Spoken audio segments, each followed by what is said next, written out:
Tonight, you'll discover a powerful secret that Buddhist monks have used for centuries to quiet the restless mind and find deep, meaningful rest. I'm going to share 10 remarkable Zen stories that have helped millions of people finally silence their racing thoughts and drift into the most peaceful sleep of their lives. Each story contains a hidden key that unlocks your mind's natural ability to let go of stress and worry. And here's what makes this different from ordinary sleep meditation. These teachings work even if you've never meditated before, even if your mind won't stop racing, even if you've tried everything else. The Buddha once said, "Peace comes from within. Do not seek it without." In the next 3 hours, you'll discover exactly what this means and how to apply it to your own life.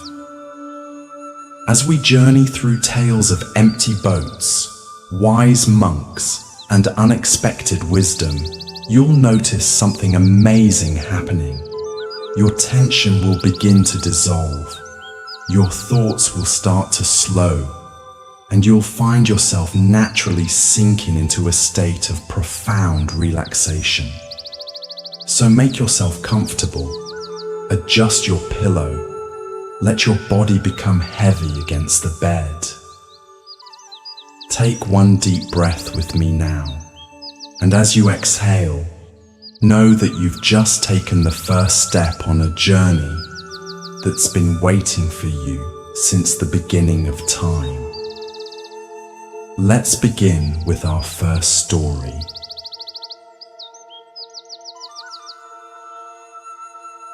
Our first story takes place by a peaceful river, where a lesson about the nature of our reactions awaits us. This is the story of the empty boat. There once was a man who loved to row his boat on a peaceful river. He found great joy in drifting along the water, enjoying the calm and solitude of nature.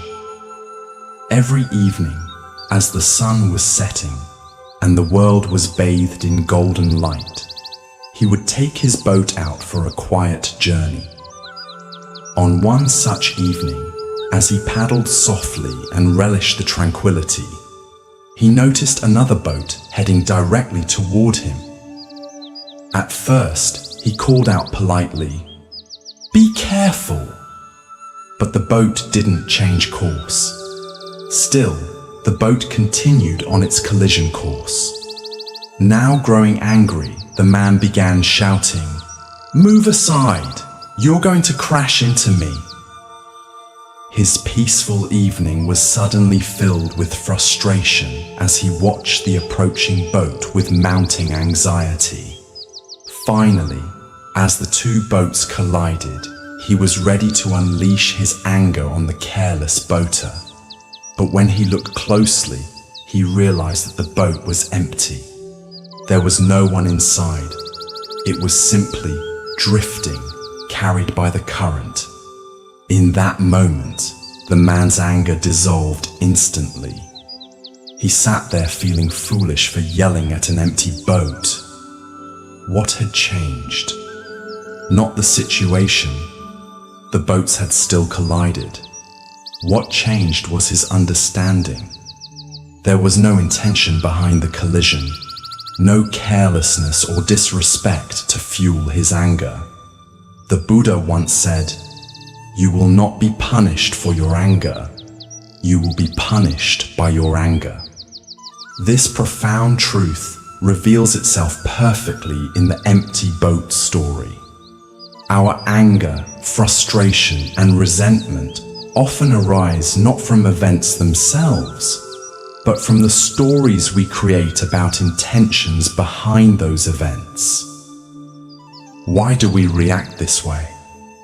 In Zen Buddhism, this reactivity stems from our ego clinging, our deep-seated attachment to a separate self that must be defended and validated. When someone cuts us off in traffic, our ego experiences it as a personal affront. How dare they disrespect me? The ego constructs a narrative where we are the center and others are either allies or adversaries.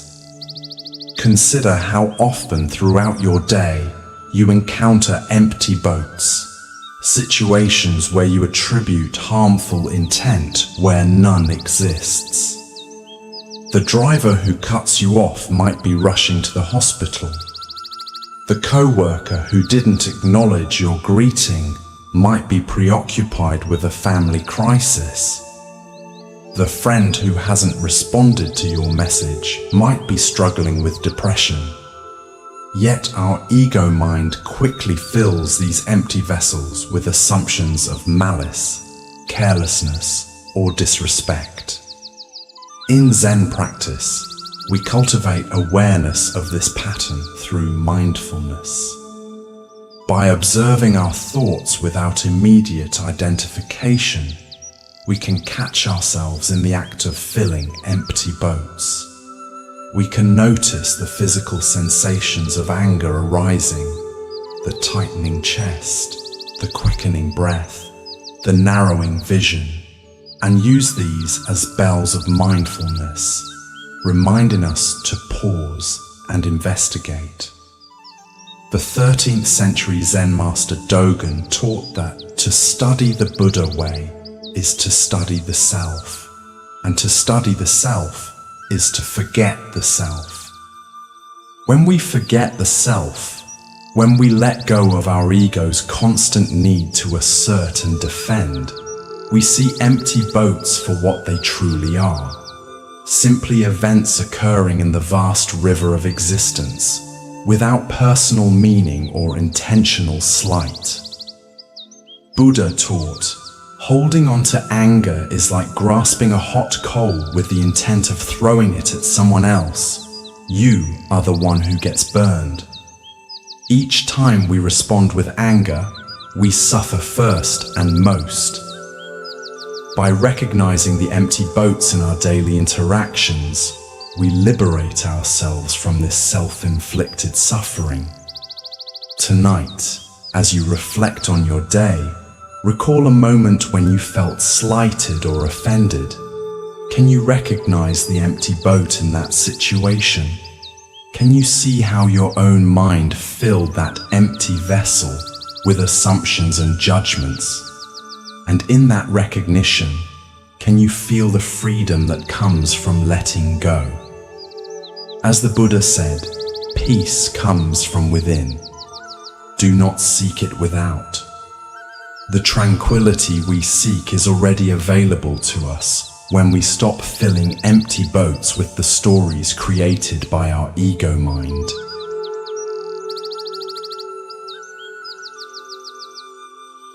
Now, let us journey to a mountain path where a monk faces an unexpected challenge in The Monk and the Tiger.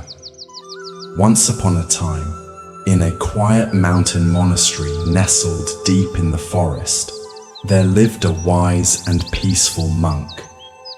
Every day, he would take long walks through the surrounding woods, meditating on the beauty of nature and the teachings of the Buddha. He found great peace in the solitude of the forest, where he could connect deeply with the present moment and the world around him. One day, during his walk along a narrow mountain path, the monk suddenly heard a loud, frightening sound. A tiger's roar echoed through the trees. He froze for a moment, his heart pounding, and when he turned, he saw a large, fierce tiger charging toward him through the thick forest underbrush. The tiger's eyes were locked on him, and its powerful body moved with terrifying speed. The monk's first instinct was to run, and he did. He sprinted down the path, his robes billowing behind him as the tiger drew closer and closer. Desperate to escape, he saw a vine hanging down the side of a cliff. Without hesitation, He grabbed the vine and began to climb down, hoping to find safety below. As he descended the cliff, clinging tightly to the vine, he looked down and his heart sank. Below him, another tiger was pacing at the bottom of the cliff, waiting for him to fall. He was trapped. There was no way up and no way down. The monk paused, dangling from the vine with one tiger above and another below. His situation seemed hopeless. But as he hung there, suspended between the two tigers, something caught his eye. Growing out of the cliff's side, just within reach, was a small wild strawberry plant. On the plant was a single ripe red strawberry. In that moment, the monk stopped thinking about the tigers, his fear, and his predicament. Instead, he reached out with one hand, carefully plucked the strawberry, and put it into his mouth. He bit into the fruit, savoring its sweetness. The taste was exquisite. For that brief moment, all that existed was the joy of the strawberry's flavor. Sweet, fresh, and perfect. Despite the danger surrounding him, the monk found peace in that single mindful moment. He had accepted that he couldn't change his circumstances, but he could still fully experience the present. The monk smiled, knowing that this fleeting taste of sweetness was a reminder of life's beauty, even in the most precarious of situations. The Buddha taught, "Do not dwell in the past, do not dream of the future. Concentrate the mind on the present moment." This teaching lies at the heart of the monk and tiger story. It reveals a profound truth about our human condition. We spend our lives suspended between two tigers, the regrets and wounds of our past and the fears and anxieties about our future. Why do we struggle so mightily with staying present? Zen Buddhism explains that our minds evolved primarily as survival mechanisms, constantly scanning for threats and planning for protection. This evolutionary advantage becomes a spiritual liability when it pulls us away from the only moment we ever truly have, this one. Our thinking mind convinces us that happiness lies in resolving past hurts or securing future comforts, when in reality, peace is available only in the present. Look deeply at your own experience. How much of your mental suffering comes from replaying past events you cannot change? The harsh words you wish you hadn't spoken, the opportunity you missed, the relationship that ended painfully. These are the tigers above. And how much anxiety stems from anticipating future scenarios that may never materialize. The work presentation next week, the medical test results, the financial worries. These are the tigers below. Zen Master Thich Nhat Hanh taught, "The present moment is filled with joy and happiness. If you are attentive, you will see it." This is the strawberry in the story. The simple, available joy that exists alongside our difficulties. It doesn't deny the reality of our challenges. It simply offers us a different relationship to them.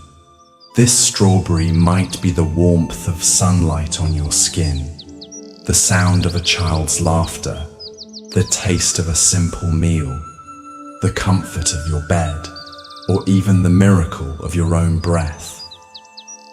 These small pleasures are always available, even in our most difficult moments, but we miss them when we're consumed by the tigers of past and future. Zen practice teaches us to cultivate what the Japanese call ichi-go ichie, One time, one meeting, the recognition that each moment is a unique and unrepeatable gift. When we truly understand the preciousness of this moment, we naturally want to be fully present for it, regardless of our circumstances. The Buddha said, "The secret of health for both mind and body is not to mourn for the past, worry about the future, or anticipate troubles, but to live in the present moment wisely and earnestly." This wisdom invites us to notice where our attention habitually goes. Are you constantly rehearsing past conversations or rehearsing future scenarios? Can you gently guide your awareness back to the strawberry of the present moment, the simple sensory experiences available right now? Tonight, as thoughts of tomorrow's responsibilities or yesterday's regrets arise, remember the monk and the strawberry. What small joy might you savor right now, even amid uncertainty? Perhaps it's the rhythm of your breathing, the weight of the blanket on your body, or the quiet of this moment. The Buddha taught, "There is no path to happiness. Happiness is the path." By savoring the strawberries along our journey, we discover that peace is not waiting for us when the tigers disappear. It's available in their very presence.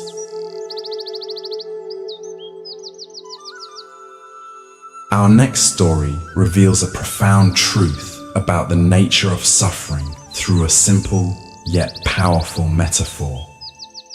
This is the story of the two arrows. One day, the Buddha was sitting with his disciples in a peaceful forest clearing. The trees swayed gently in the breeze, and the sound of birds filled the air. The Buddha often taught his disciples about the nature of suffering and the path to enlightenment. And on this particular day, a troubled disciple approached him with a question. "Master," the disciple said, bowing before the Buddha, "I do not understand why we suffer so much in this life. Pain seems to follow us wherever we go. Why is this so, and how can we find peace amidst so much suffering?" The Buddha gazed at the disciple with kindness and understanding.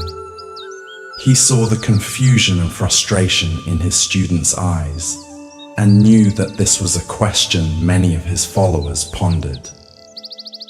"Let me explain," the Buddha said gently. "Imagine that a person is struck by an arrow.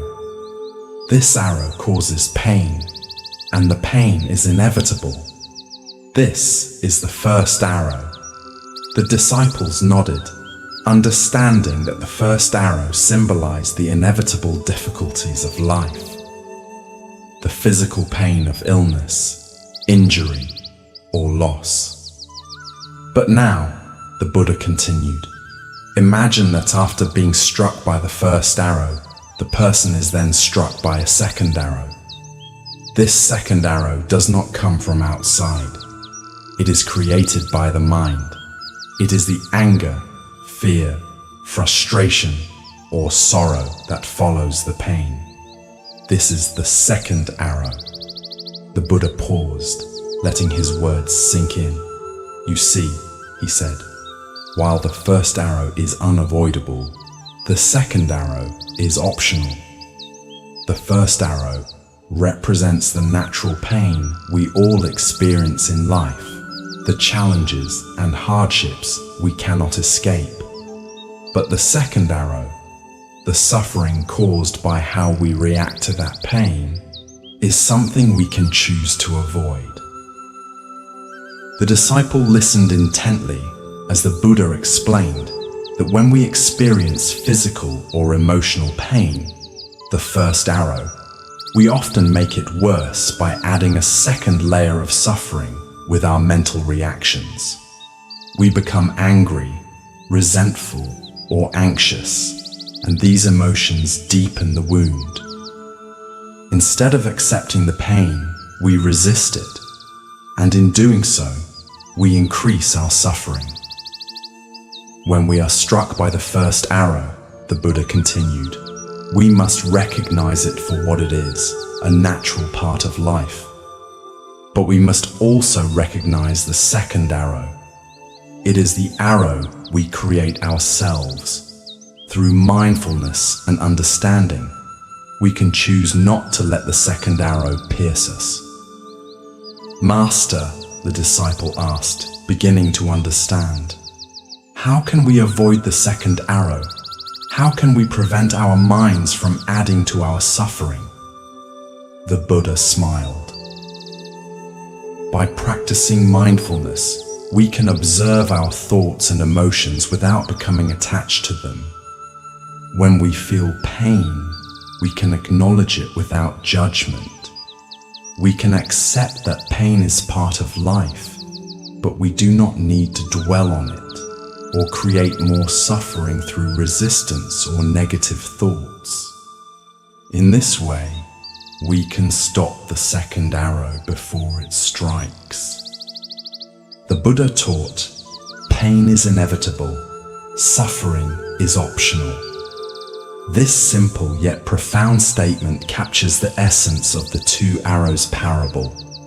We cannot avoid all pain in life.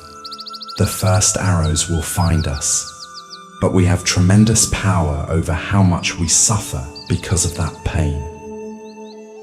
Why do we so readily shoot second arrows at ourselves? Zen Buddhism points to several aspects of our conditioned mind that create this pattern. First is our deeply ingrained habit of aversion, the mind's automatic recoiling from unpleasant experiences. When pain arises, we instinctively resist it, creating a layer of mental tension that compounds the original discomfort. Second is our tendency toward identification, the way we merge with our experiences thinking, I am in pain, rather than there is pain being experienced. This subtle difference has profound implications. When we fully identify with pain, it becomes all-consuming, defining our entire reality. When we observe it with some space, it becomes just one aspect of a larger experience. Third is our habit of proliferation, the mind's tendency to generate endless thoughts about our experiences. A simple headache becomes a cascade of worries. What if this is serious? What if it gets worse? Why does this always happen to me? I won't be able to focus at work tomorrow. Each thought is another second arrow, piercing us again and again. These mental habits operate largely unconsciously, which is why the Buddha emphasized mindfulness as the remedy.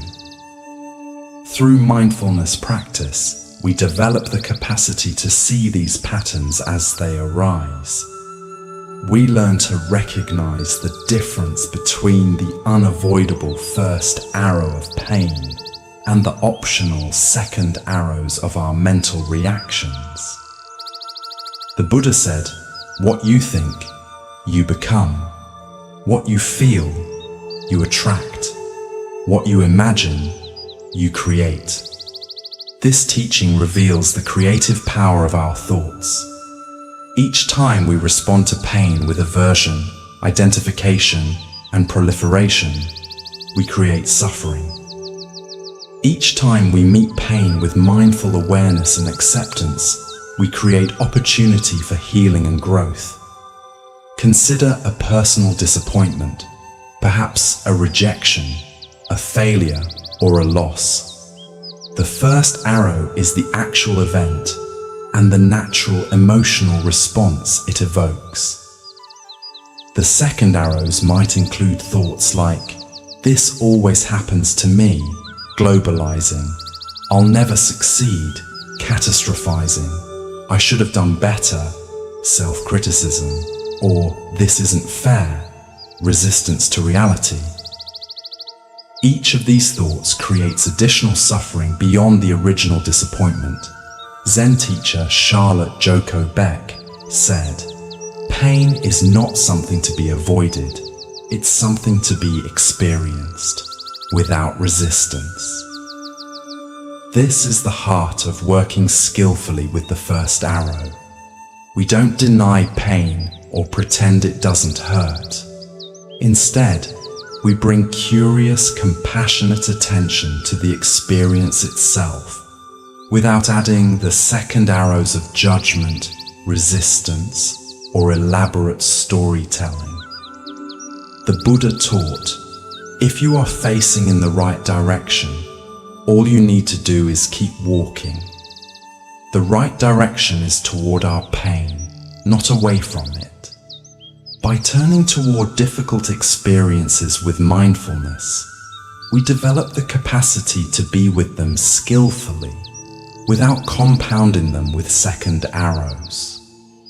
Tonight, as you notice sensations in your body or emotions arising in your mind, can you discern the difference between the first and second arrows? Can you meet the inevitable pains of life, physical discomfort, emotional tenderness, or mental restlessness, with kind awareness rather than resistance? As the Buddha said, the way is not in the sky, the way is in the heart. The path to freedom from suffering isn't found in escaping our human experience, but in meeting it with wisdom and compassion.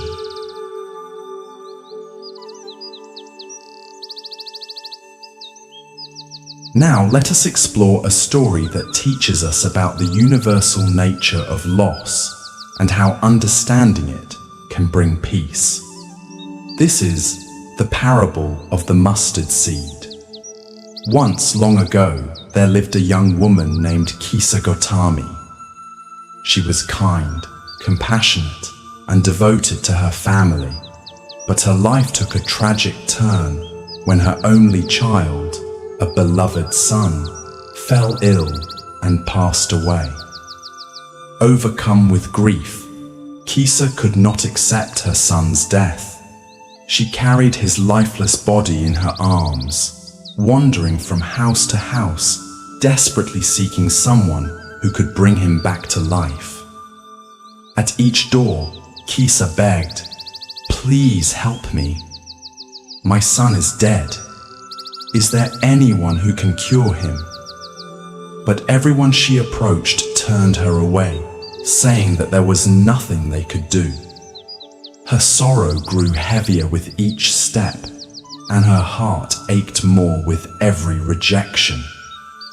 One day, Kisa's path led her to a wise elder who took pity on her and said, "Go to the Buddha, perhaps he can help you." With a flicker of hope in her heart, Kisa Gotami hurried to the Buddha, who was known for his compassion and wisdom. She found him sitting calmly under a Bodhi tree, surrounded by his disciples. Falling to her knees, she placed her son's body before him and pleaded, "Master, please bring my child back to life. I cannot bear this pain." The Buddha looked at her with great compassion and understanding. He could see Kisa was deeply suffering, but he also knew that she needed to learn a profound truth about life and death. He thought for a moment and then spoke softly, "I can help you, Kisa.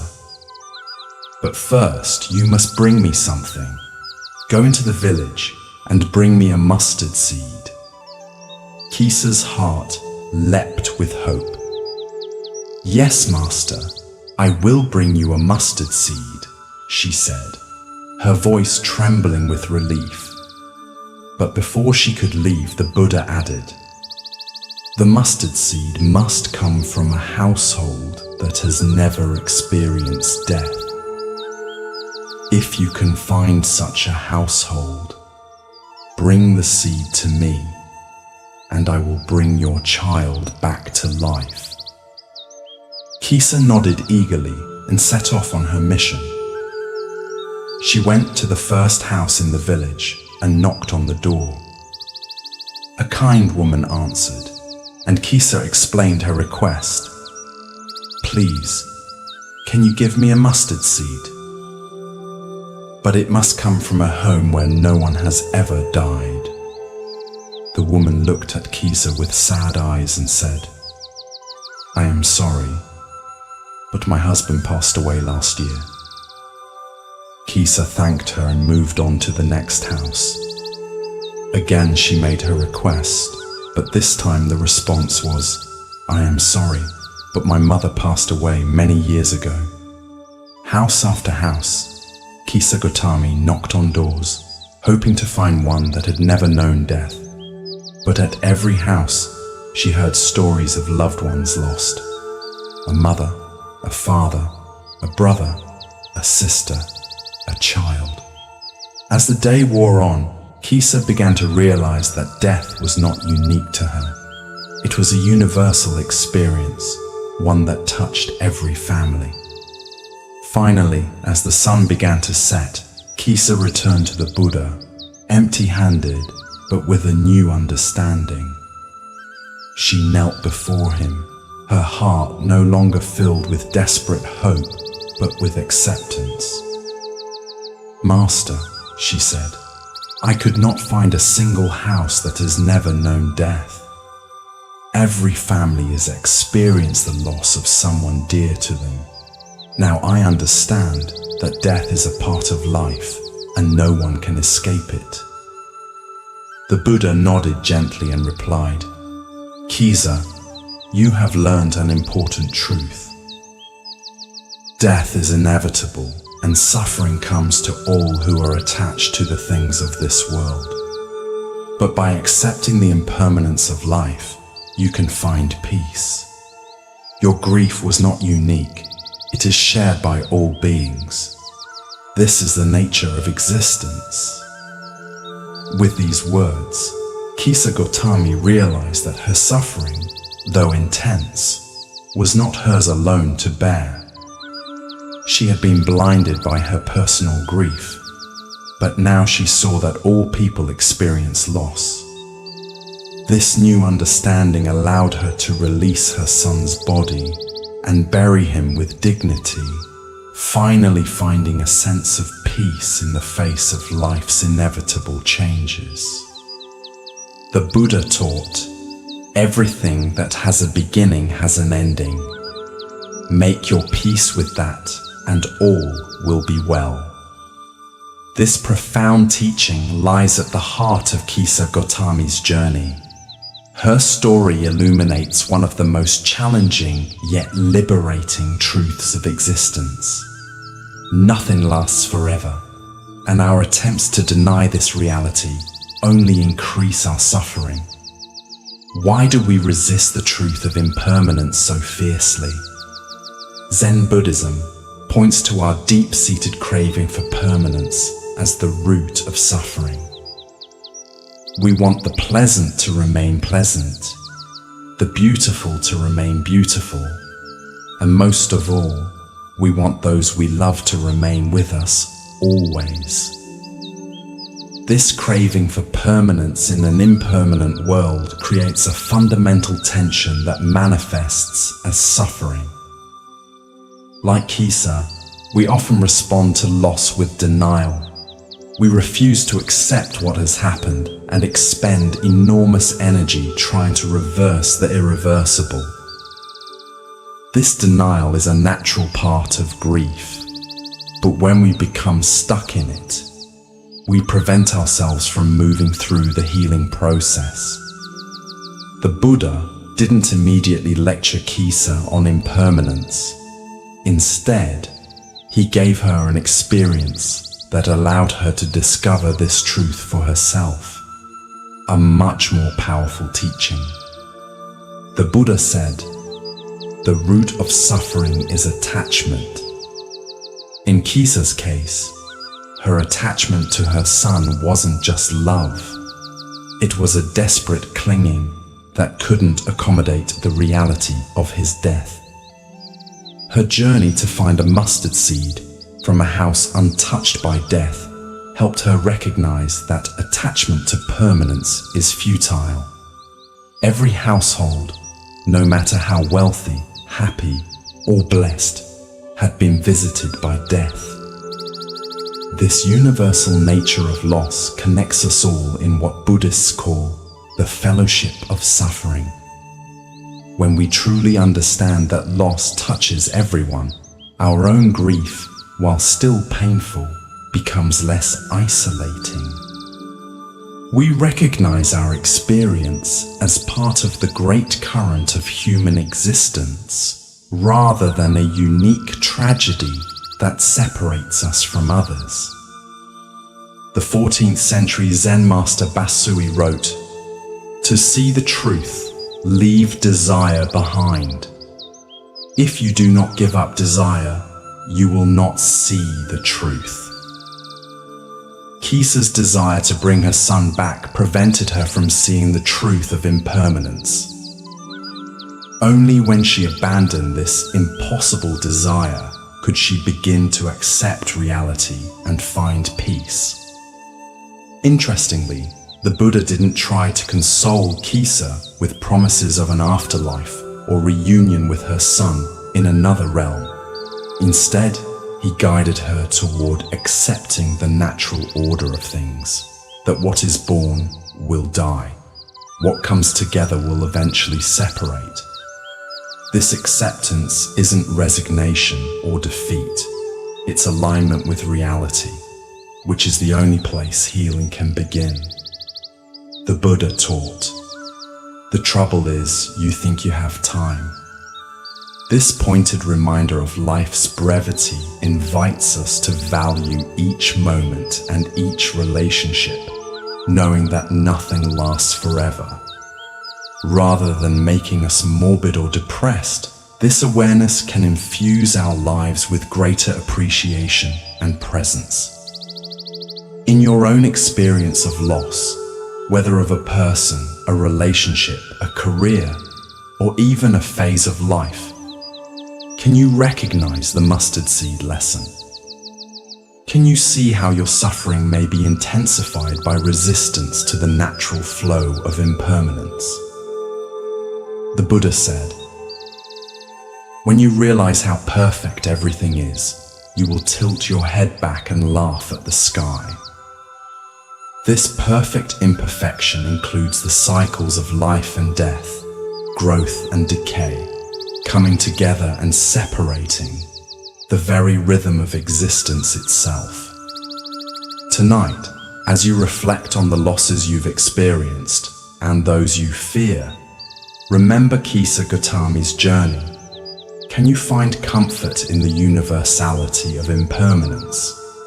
Can you see how accepting this truth might ease your suffering?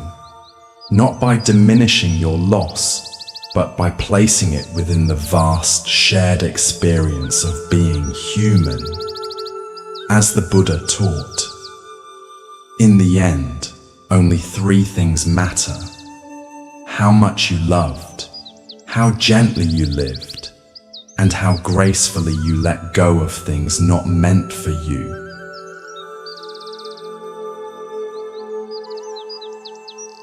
Our next story speaks to the wisdom of suspending judgment and maintaining equanimity in the face of life's constant changes. This is The Farmer and the Horse. Once upon a time, in a small, quiet village, there lived a humble farmer. He was known by his neighbors for his hard work and calm demeanor.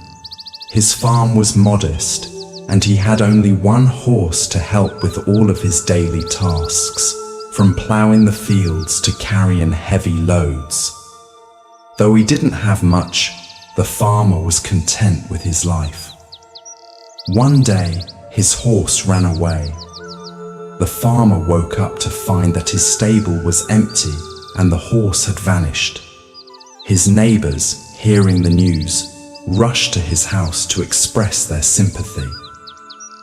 "What terrible luck," they said. "How will you manage without your horse? This must be such a misfortune." The farmer, however, remained calm. He looked at his neighbors and simply replied, "Maybe." The neighbors were puzzled by his response. How could he be so indifferent to such bad luck? They shook their heads and returned to their homes, convinced that the farmer was in denial about his loss. A few days later, to everyone's surprise, the horse returned. But it didn't come back alone. It brought with it a group of wild horses from the mountains. Now the farmer had not just one horse, but several. The neighbors heard the news and rushed back to the farmer's house. This time, they were full of excitement. "How wonderful!" they exclaimed. "Now you have so many horses. What incredible fortune!" The farmer again looked at his neighbors, smiled calmly, and said, "Maybe." Once again, the neighbors were confused. Surely this was a stroke of good luck. But the farmer seemed just as indifferent as he was before. They wondered why he didn't seem more excited about his newfound wealth. A few days later, the farmer's son decided to try taming one of the wild horses. While riding the horse, he was thrown off violently and broke his leg. The injury was severe, and the son would be unable to help with the farm work for a long time.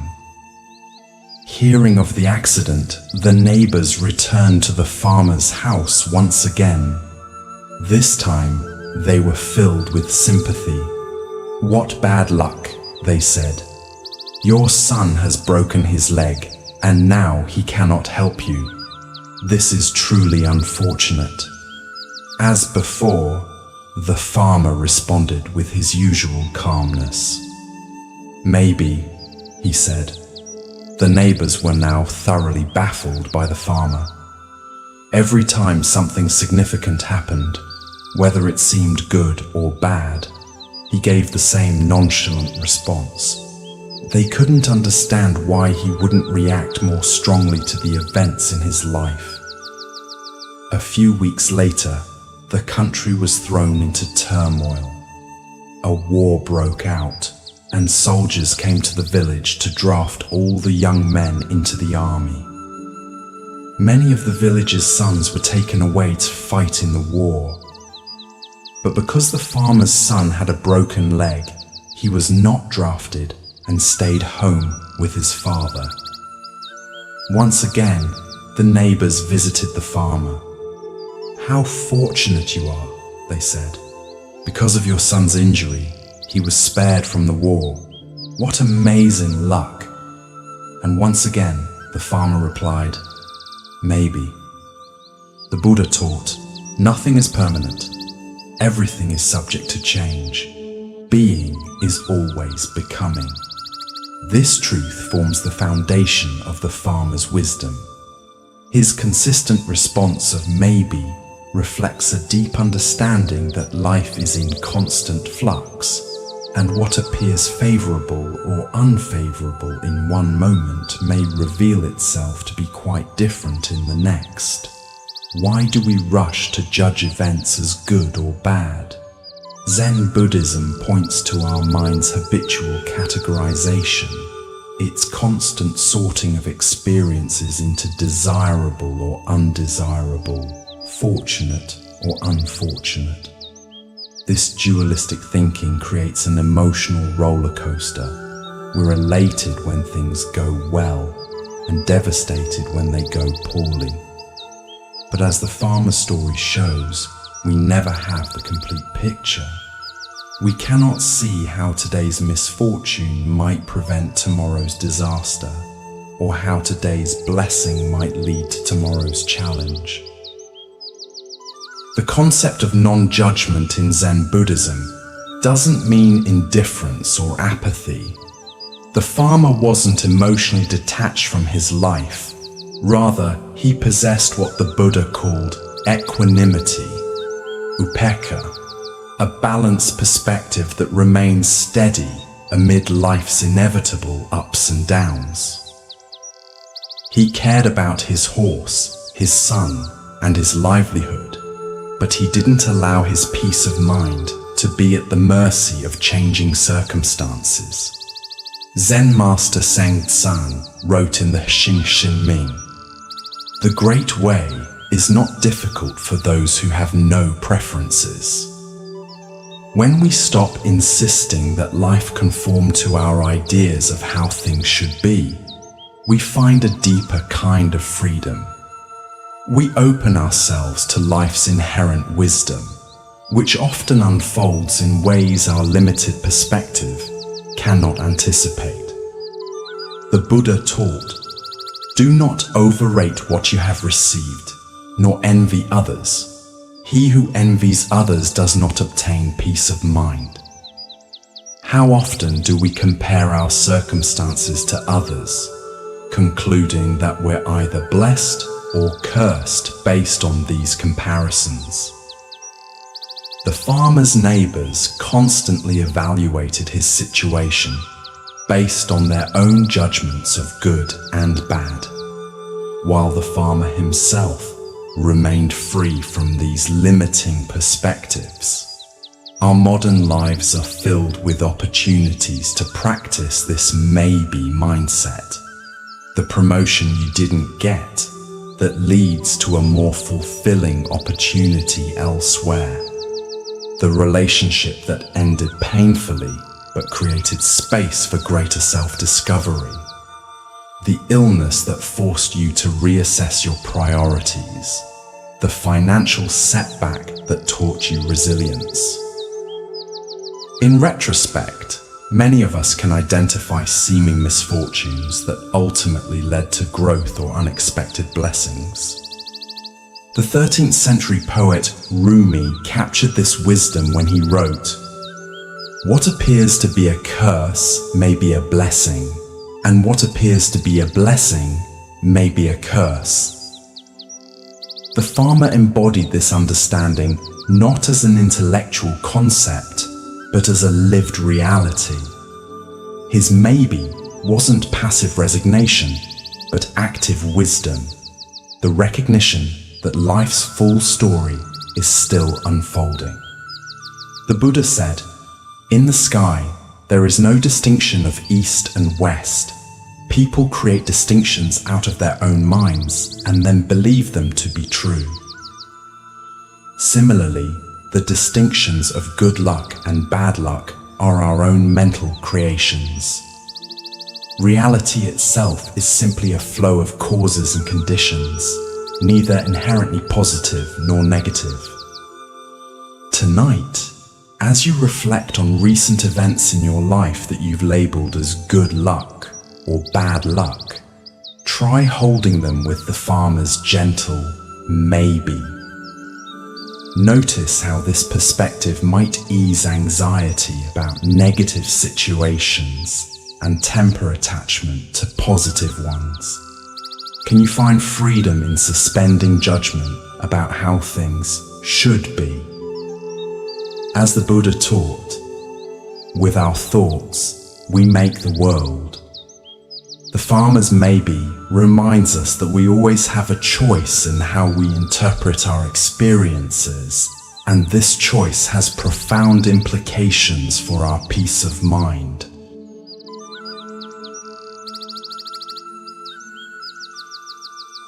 Our next story reveals the power of non-reactivity and emotional mastery. This is the Buddha and the Angry Man. Once upon a time, while the Buddha was teaching a group of disciples in a peaceful forest, a man approached him with anger burning in his eyes. The man had heard about the Buddha's wisdom and teachings, but he felt threatened by the Buddha's influence over others. Filled with jealousy and resentment, he decided to confront the Buddha and insult him in front of his followers. As the Buddha sat calmly under the shade of a Bodhi tree, the man stormed up to him and began hurling insults. "You are nothing but a fraud," the man shouted. "Who do you think you are? You may pretend to be wise and enlightened, but you're just deceiving people." The Buddha remained completely calm and unbothered by the man's harsh words. His expression didn't change, and he didn't respond to the man's anger. Seeing the Buddha's lack of reaction only made the man angrier. He shouted even louder. "How can you just sit there, acting like you're above everyone else? Do you think you're better than me? I refuse to respect someone like you." Despite the man's fury, the Buddha stayed silent and serene, simply watching him with compassion. Finally, after several minutes of shouting, the man grew exhausted. He had expected to provoke a response, but the Buddha's peaceful demeanor confused him. After catching his breath, the man demanded, "Why won't you say anything? Why won't you defend yourself? Don't you care what I think of you?" The Buddha looked at him with kindness and finally spoke, his voice soft and calm. "Tell me," the Buddha asked gently, "if someone offers you a gift and you decline to accept it, to whom does the gift belong?" The man, puzzled by the question, thought for a moment before responding, "It would still belong to the person who offered it. If I don't take it, the gift remains theirs." The Buddha nodded. "Exactly. And in the same way, if you offer me your anger and I do not accept it, then who does the anger belong to?" The man was stunned by the Buddha's words. He realized that his anger had not affected the Buddha at all. Instead, it remained his own burden to carry. The Buddha continued, "If I refuse to accept your insults and your anger, they fall back on you. You are the one who suffers from them, not me. I choose not to be troubled by your words. Instead, I choose peace." The man stood in silence, contemplating what the Buddha had said. He realized that his anger had consumed him, but it had no power over the Buddha, who remained unaffected by it. In that moment, the man understood that holding on to his anger only harmed himself, not the Buddha. Feeling ashamed, the man bowed his head. "Master, I see now that my anger has only caused me pain. How can I learn to be at peace as you are?" The Buddha smiled warmly, his compassion shining through. Anger is like a hot coal you pick up with the intention of throwing it at someone, but in the process, you burn yourself. Let go of the coal.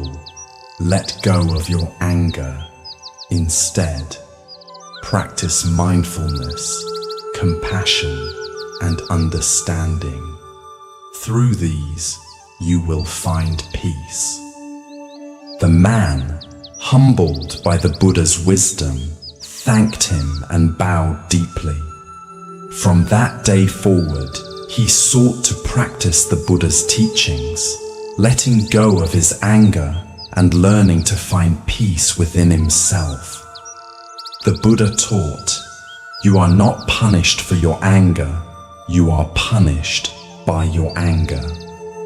This profound insight illuminates why reactive emotions cause us such suffering.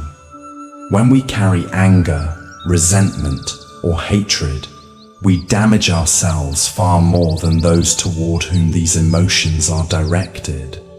Every moment spent in anger is a moment lost to peace. Every thought of revenge is energy diverted from healing. Why do we cling so tightly to our anger? Zen Buddhism identifies several factors that make anger particularly difficult to release.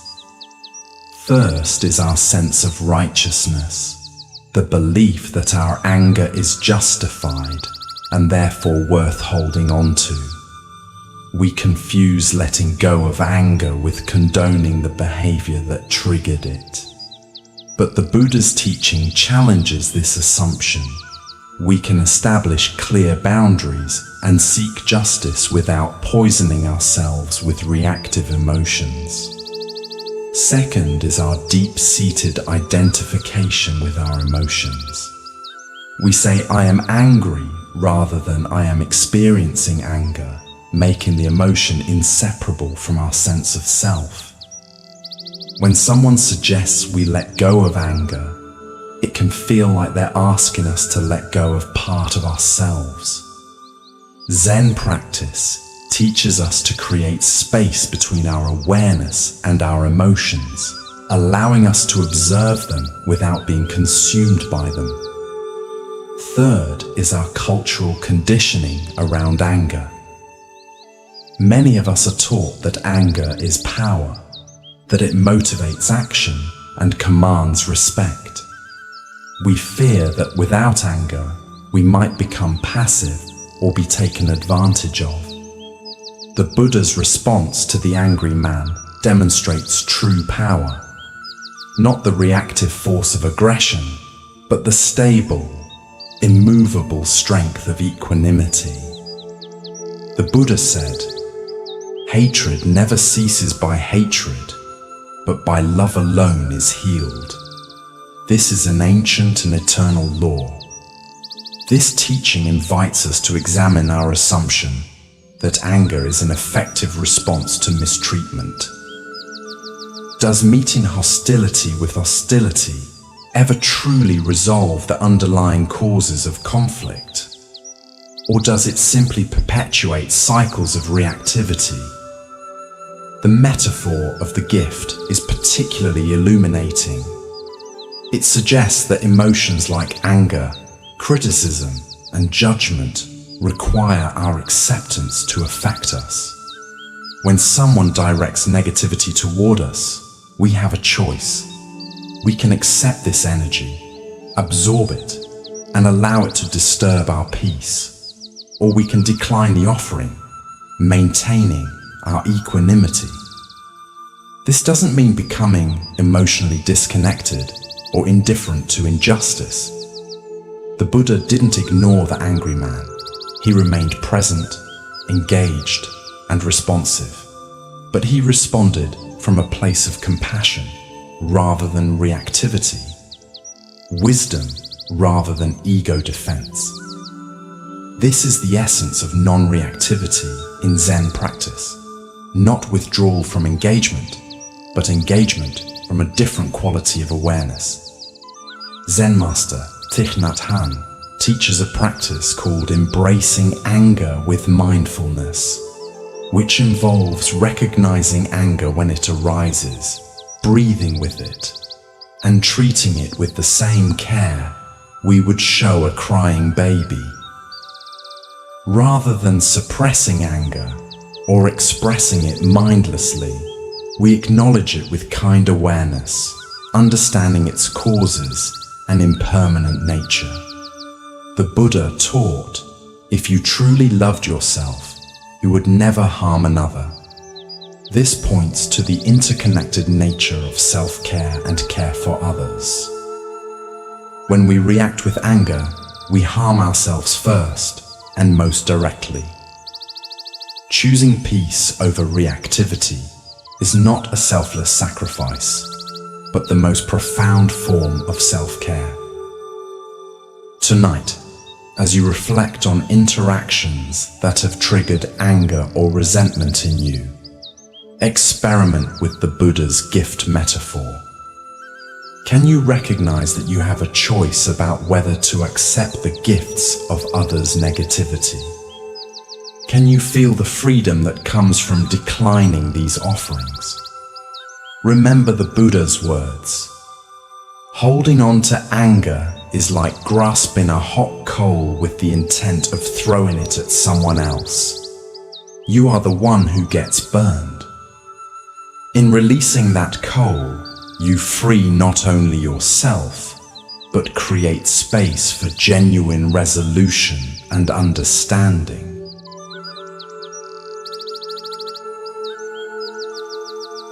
Let us now explore a story about the wisdom of impermanence and non-attachment.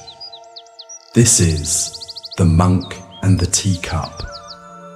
In a quiet Zen monastery nestled in the mountains, a revered monk lived a life of deep contemplation and mindfulness. His students admired him for his wisdom, calm demeanor, and the way he embraced the present moment, never disturbed by the chaos around him. Every day, the monk would sit in meditation, drink tea, and share lessons with his students.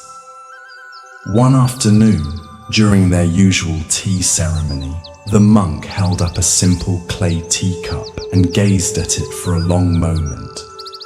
The cup was beautiful in its simplicity, with a soft, earthy color and a perfectly rounded shape.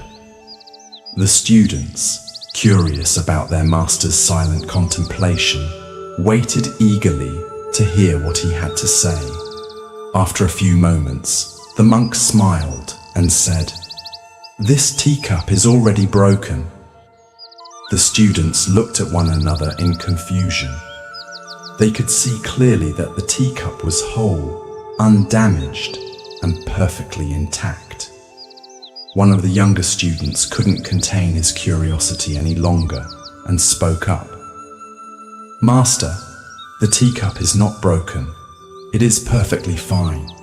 Why do you say it is already broken?" The monk, still smiling, placed the teacup gently on the table in front of him. "In my mind," he said softly, "this teacup is already broken. It may seem whole now, but one day, perhaps tomorrow, perhaps years from now, it will break. This is inevitable. When I understand that it is already broken, I can fully appreciate it as it is, without clinging to it. I can enjoy drinking tea from it, knowing that its life is temporary." The students were silent, absorbing the weight of the monk's words. They realized that the master wasn't speaking only about the teacup.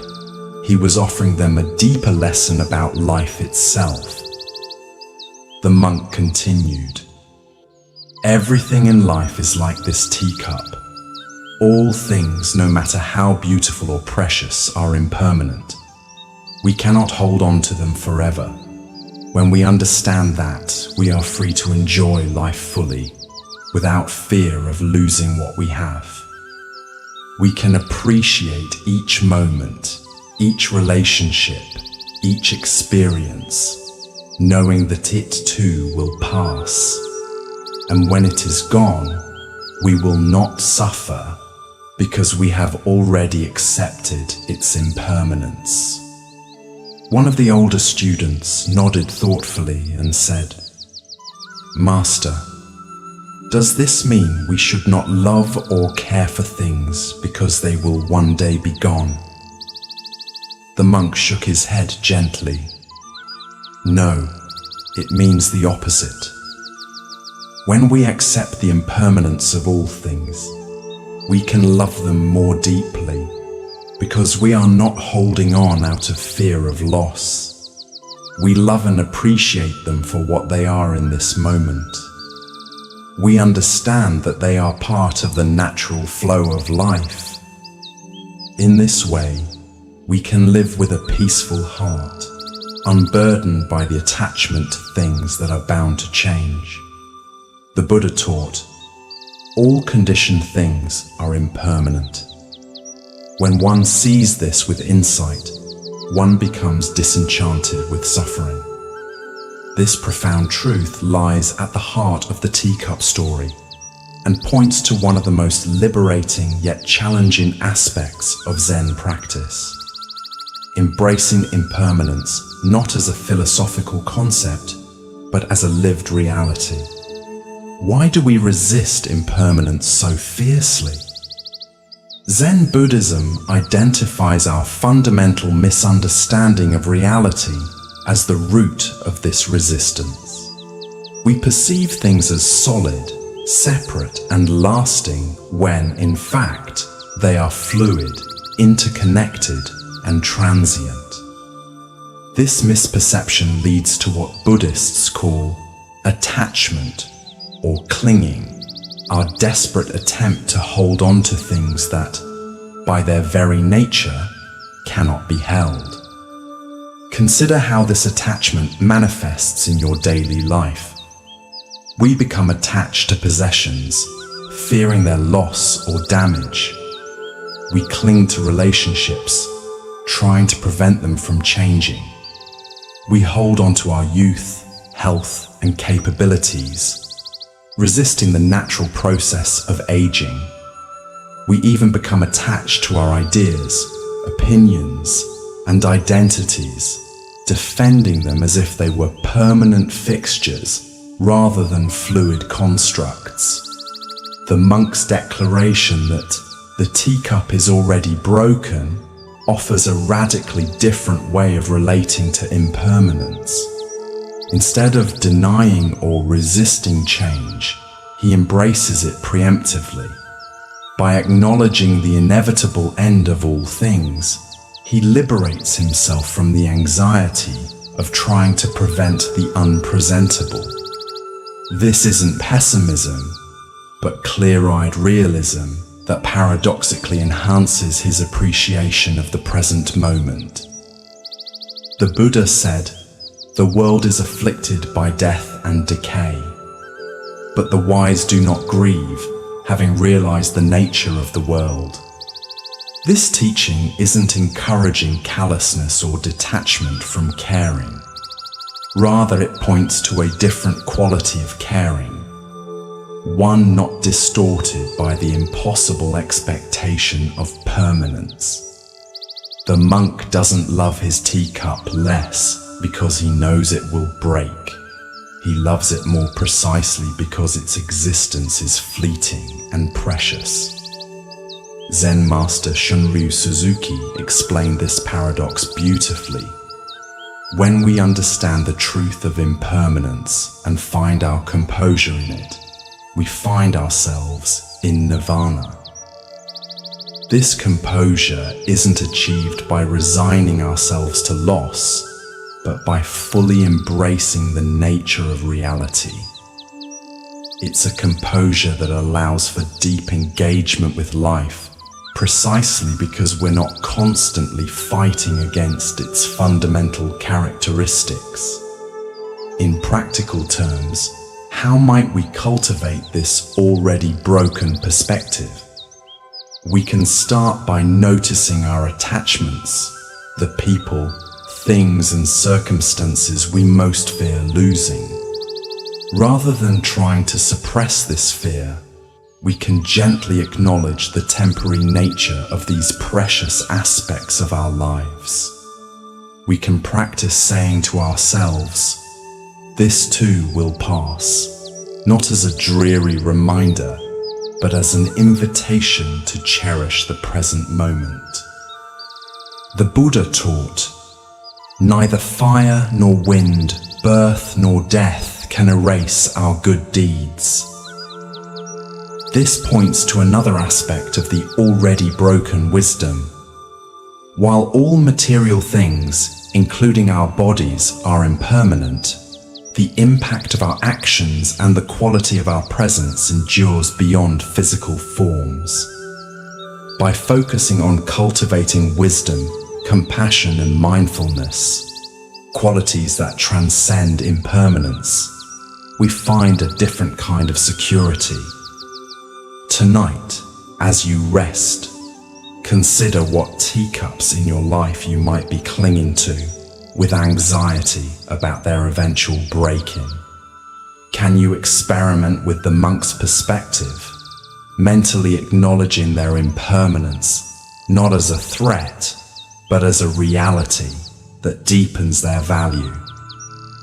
As the Buddha said, the trouble is, you think you have time. The recognition of impermanence doesn't diminish life's beauty. It intensifies it, inviting us to appreciate fully what is here before it inevitably transforms.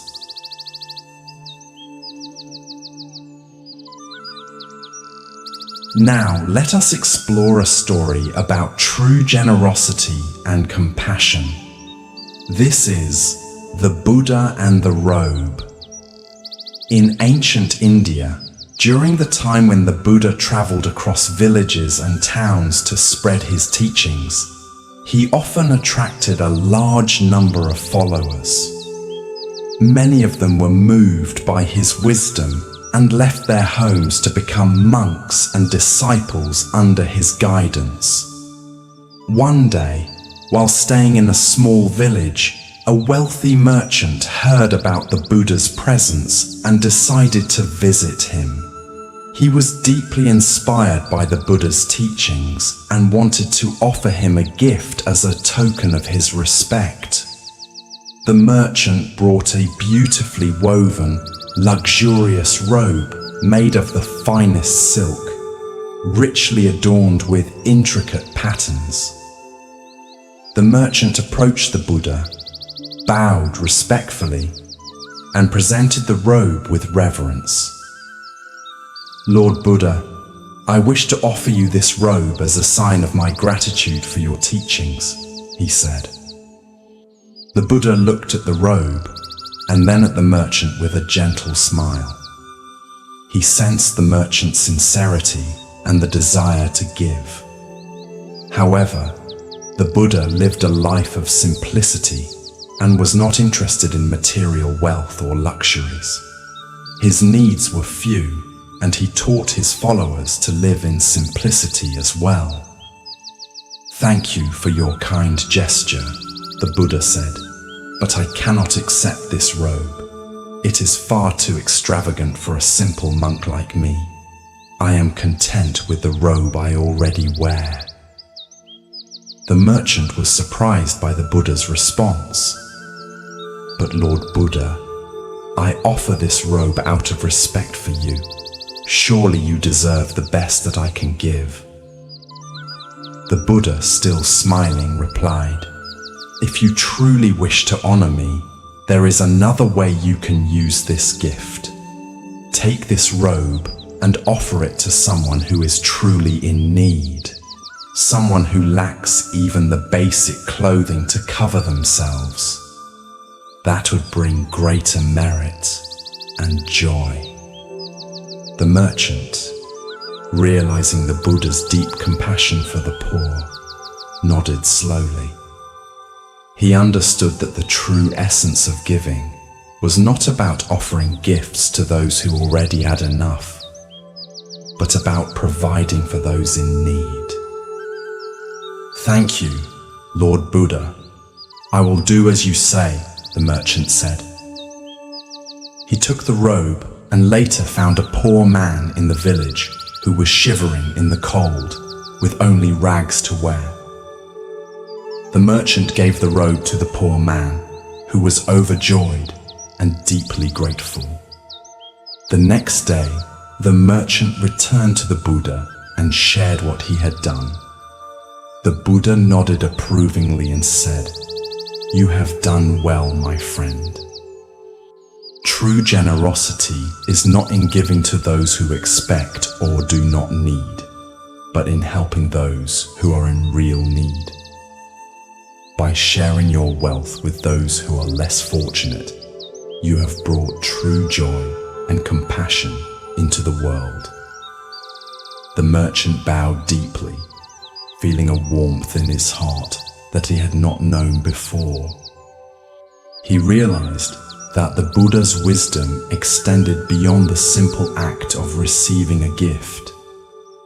It was about understanding the true nature of giving, the importance of compassion, and the joy that comes from helping others. The Buddha taught, generosity brings happiness at every stage of its expression. We experience joy in forming the intention to be generous, in the actual act of giving, and in recollecting the fact that we have given.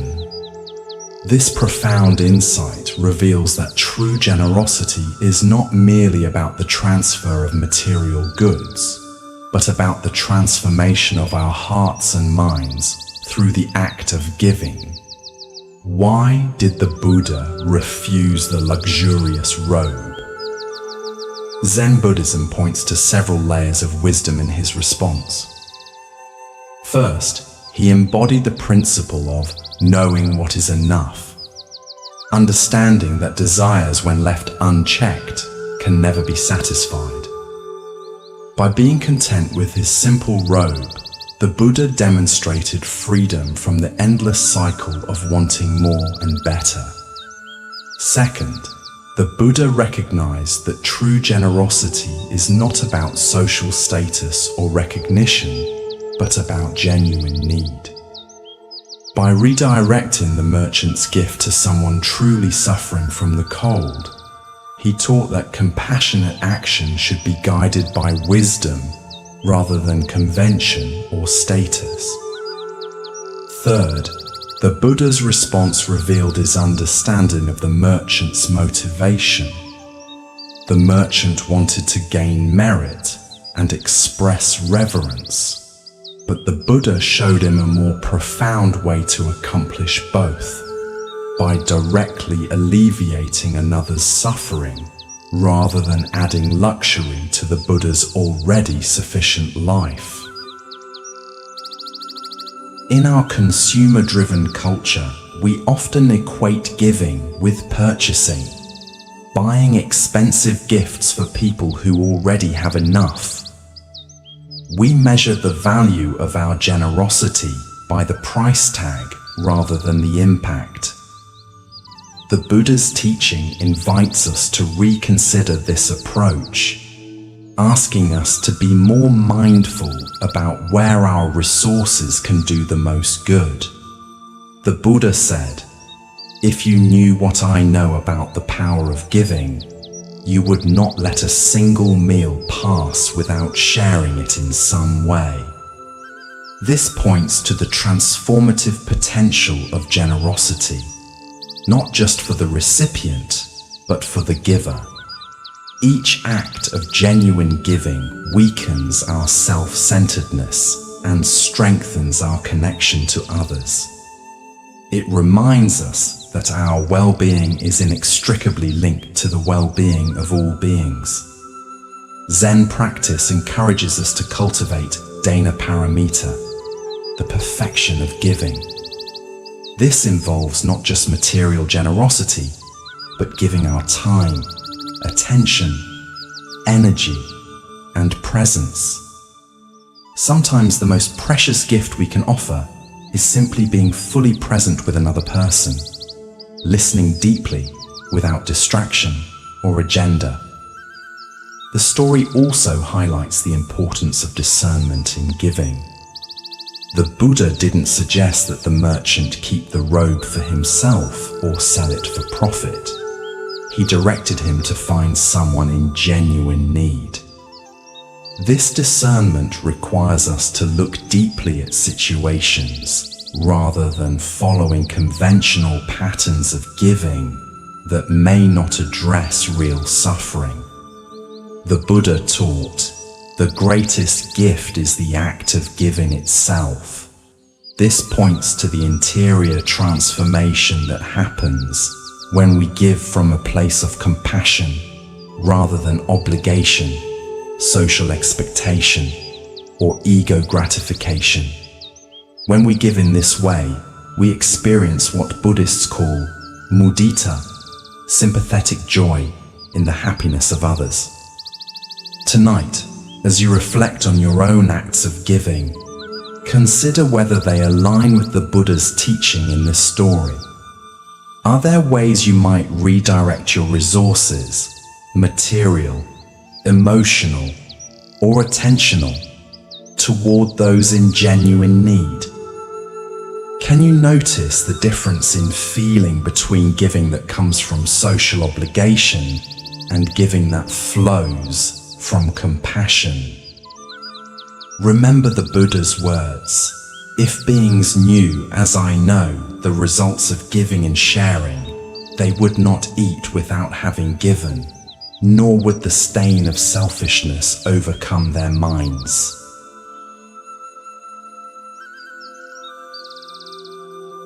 Now, let us explore a lesser-known Zen story that reveals profound wisdom about controlling our thoughts. This is The Two Monks and the River. Two monks, an elder and a younger disciple, were traveling together on a long journey. Their path led them through forests, over mountains, and across valleys.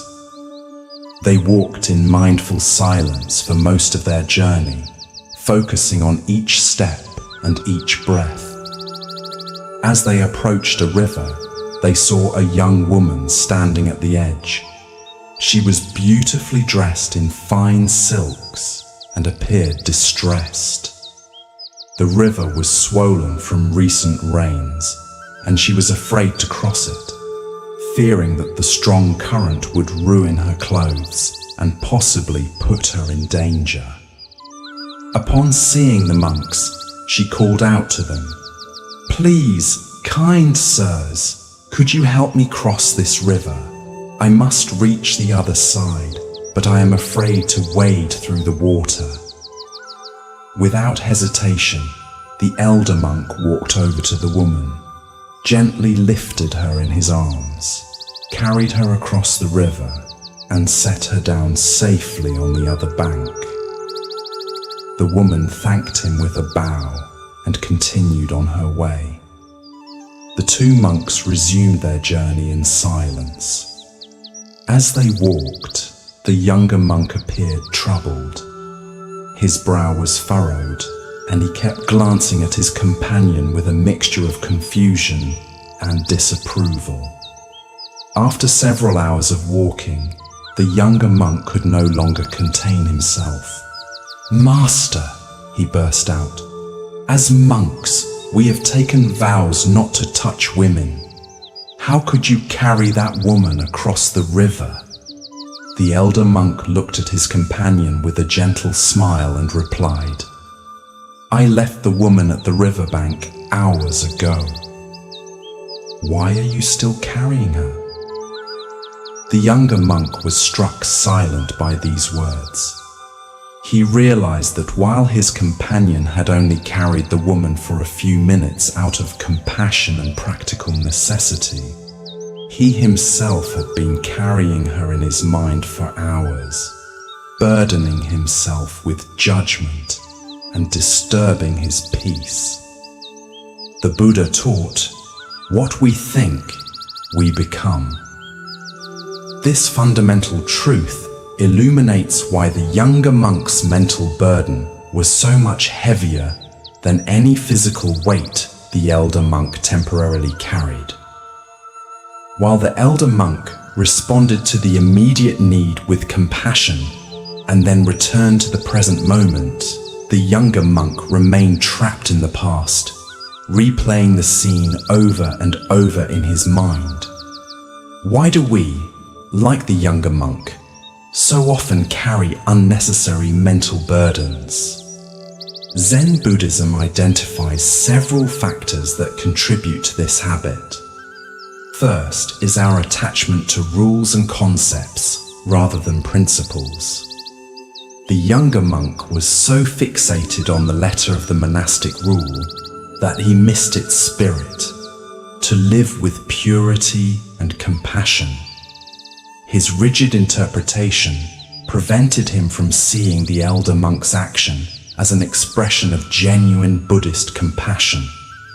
Second, is our tendency toward judgment and mental proliferation. One thought leads to another and another, creating elaborate narratives and evaluations that pull us away from the present moment. The younger monk's initial observation led to hours of internal commentary, criticism, and confusion, all unnecessary and self-created suffering. Third is our difficulty distinguishing between skillful concern and unskillful rumination. While reflection on past actions can be valuable for learning, obsessive dwelling serves no purpose except to disturb our peace. The elder monk demonstrated the ability to act decisively when needed and then let go completely. In our daily lives, we all carry similar invisible burdens.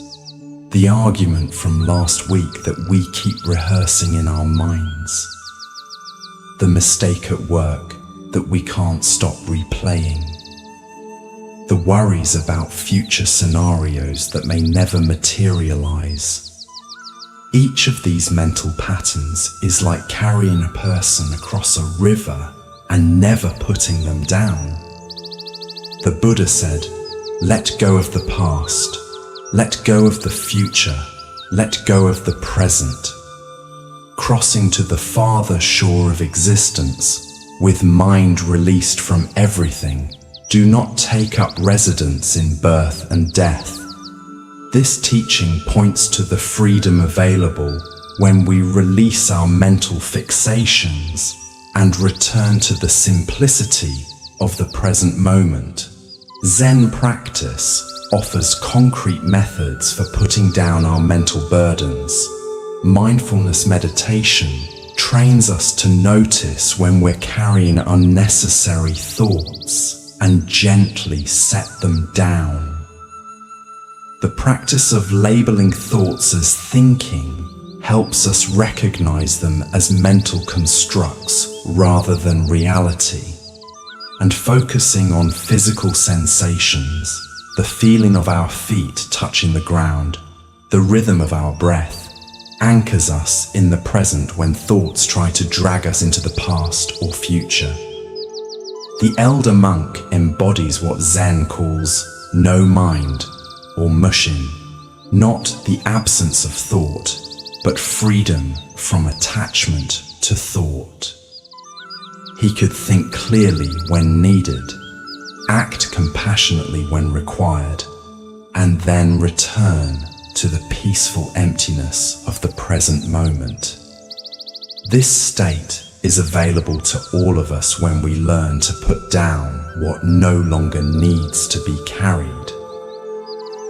Tonight, as thoughts arise about the day behind you or the day ahead, can you notice when you're unnecessarily carrying someone or something in your mind? Can you feel the freedom that comes from gently setting down these mental burdens? Remember the Buddha's words, "Nothing is worth clinging to." In that release lies true peace.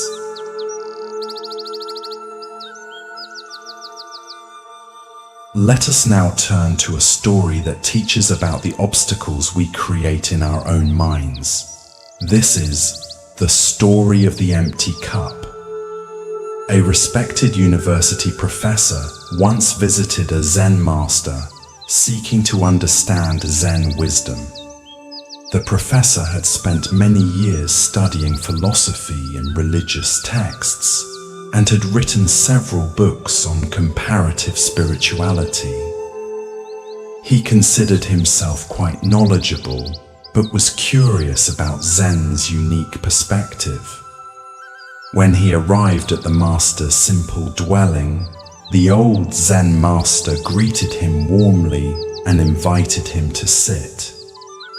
"I have come to inquire about Zen," the professor began.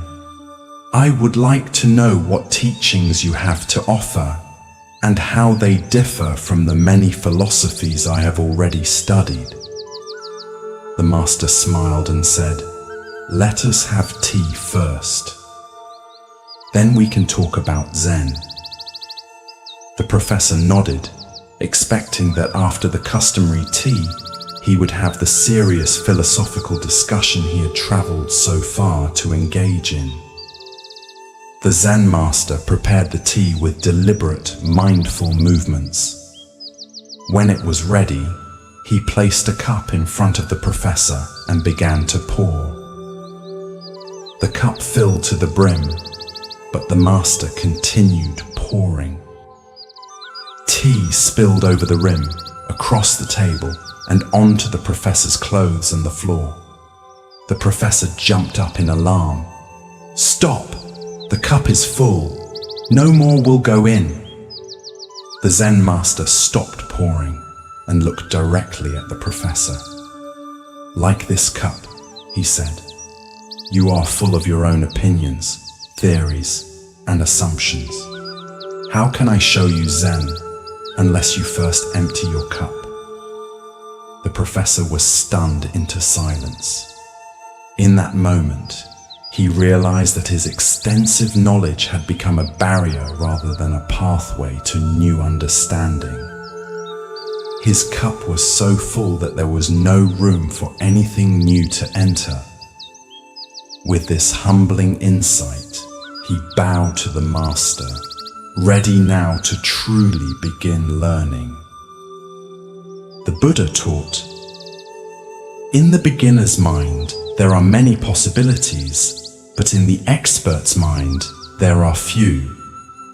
This teaching points to the importance of maintaining an open, receptive mind, what Zen calls beginner's mind or shoshin. When we approach life with the fresh perspective of a beginner, we remain open to infinite possibilities. When we believe we already know, we close ourselves to new insights. Why do we so readily fill our cups to overflowing? Zen Buddhism identifies several factors that contribute to this common human tendency. First is our ego's need for certainty and control. By convincing ourselves that we understand how things are, we create an illusion of security in an inherently uncertain world. Our opinions and beliefs become a fortress, protecting us from the vulnerability of not knowing. Second is our attachment to identity. Much of who we think we are is constructed from our accumulated knowledge, experiences, and viewpoints. To empty our cup feels threatening because it challenges our sense of self. If I let go of what I know, who am I? This fear keeps us clinging to our filled cups, even when they no longer serve us.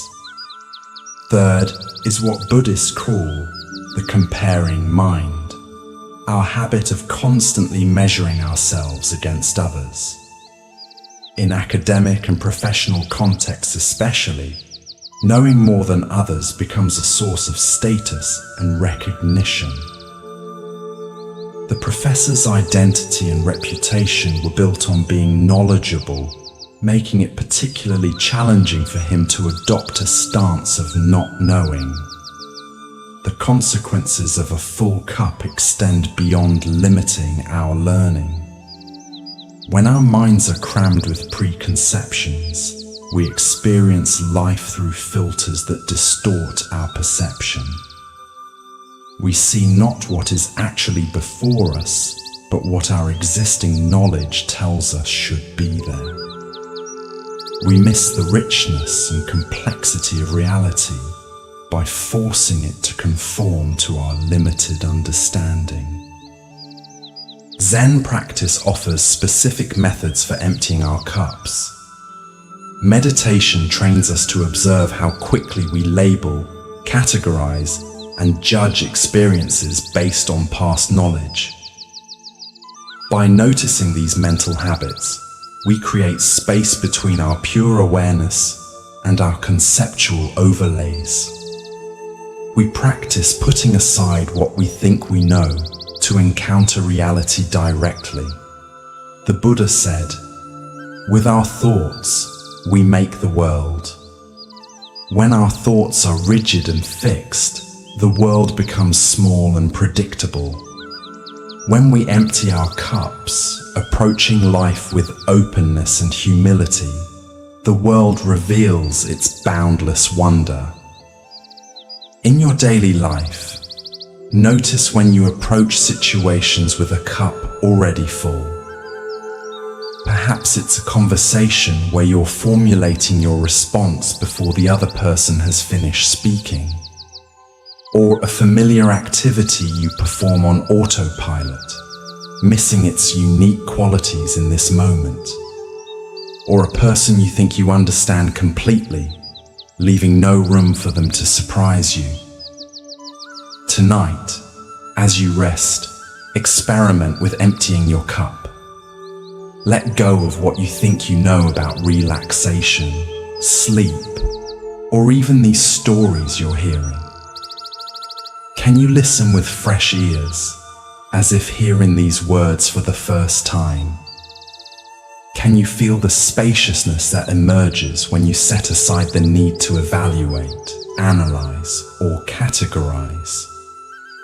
As the Buddha taught, empty your boat of water. It will go lightly and swiftly. Similarly, when we empty our minds of preconceptions, we move through life with greater ease and joy.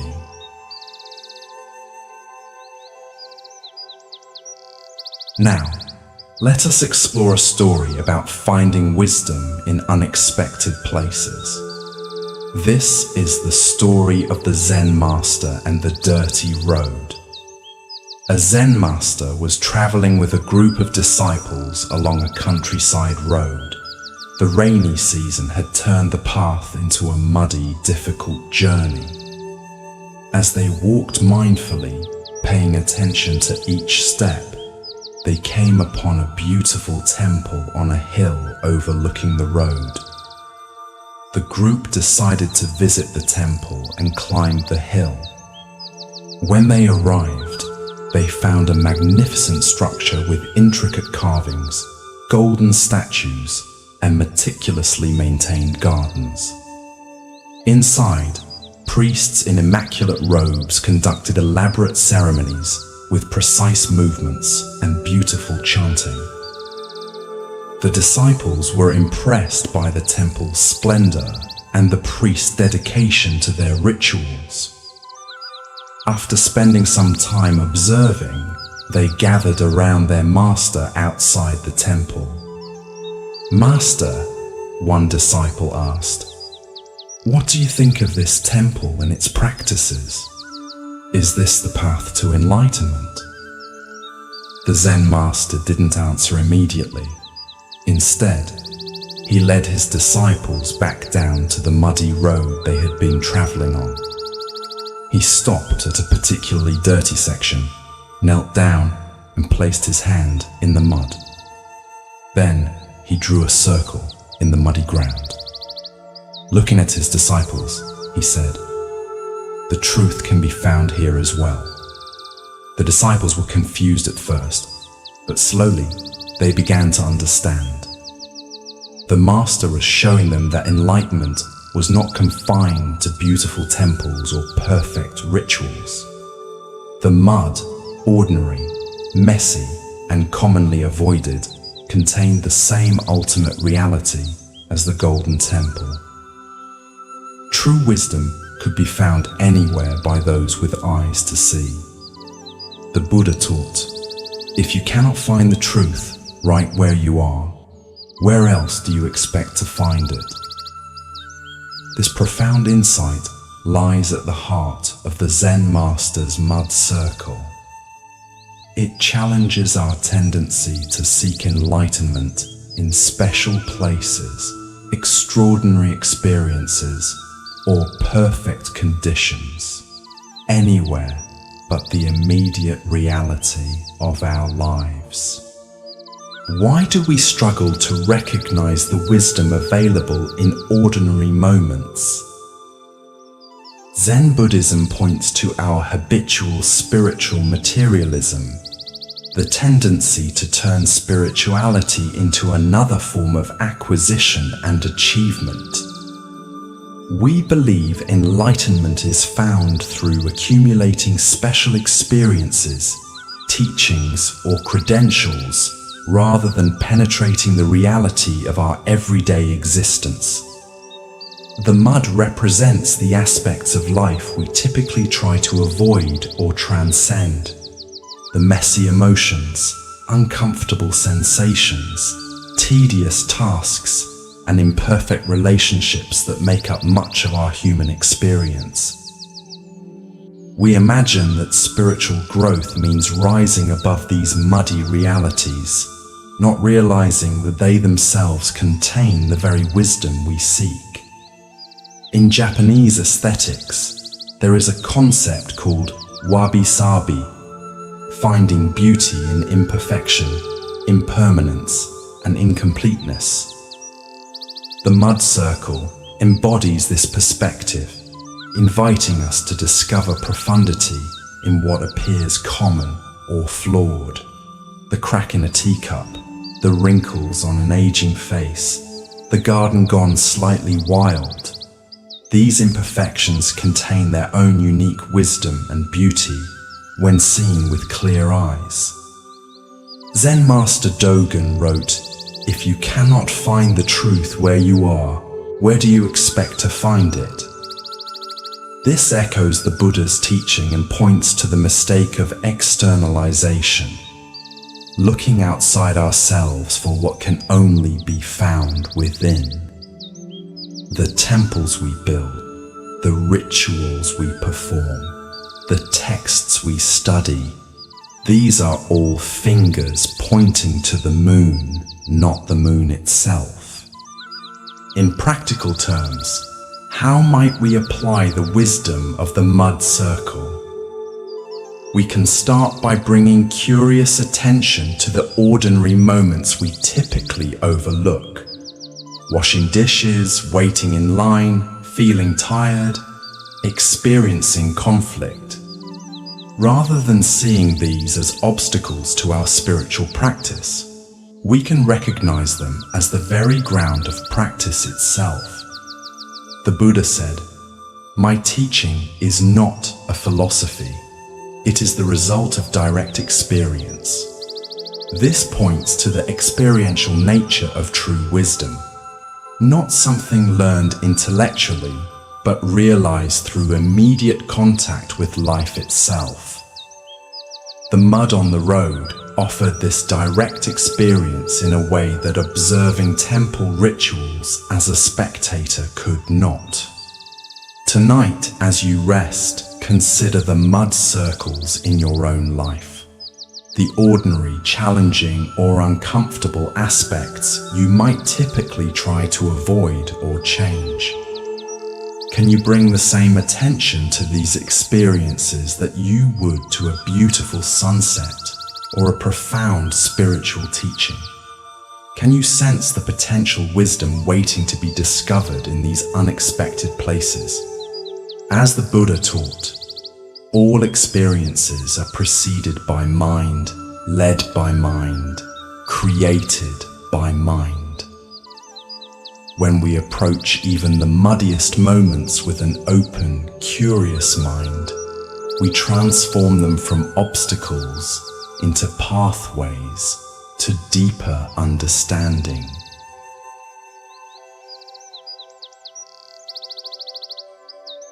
Let us now turn to a story about the wisdom of true mastery. This is the story of the master archer.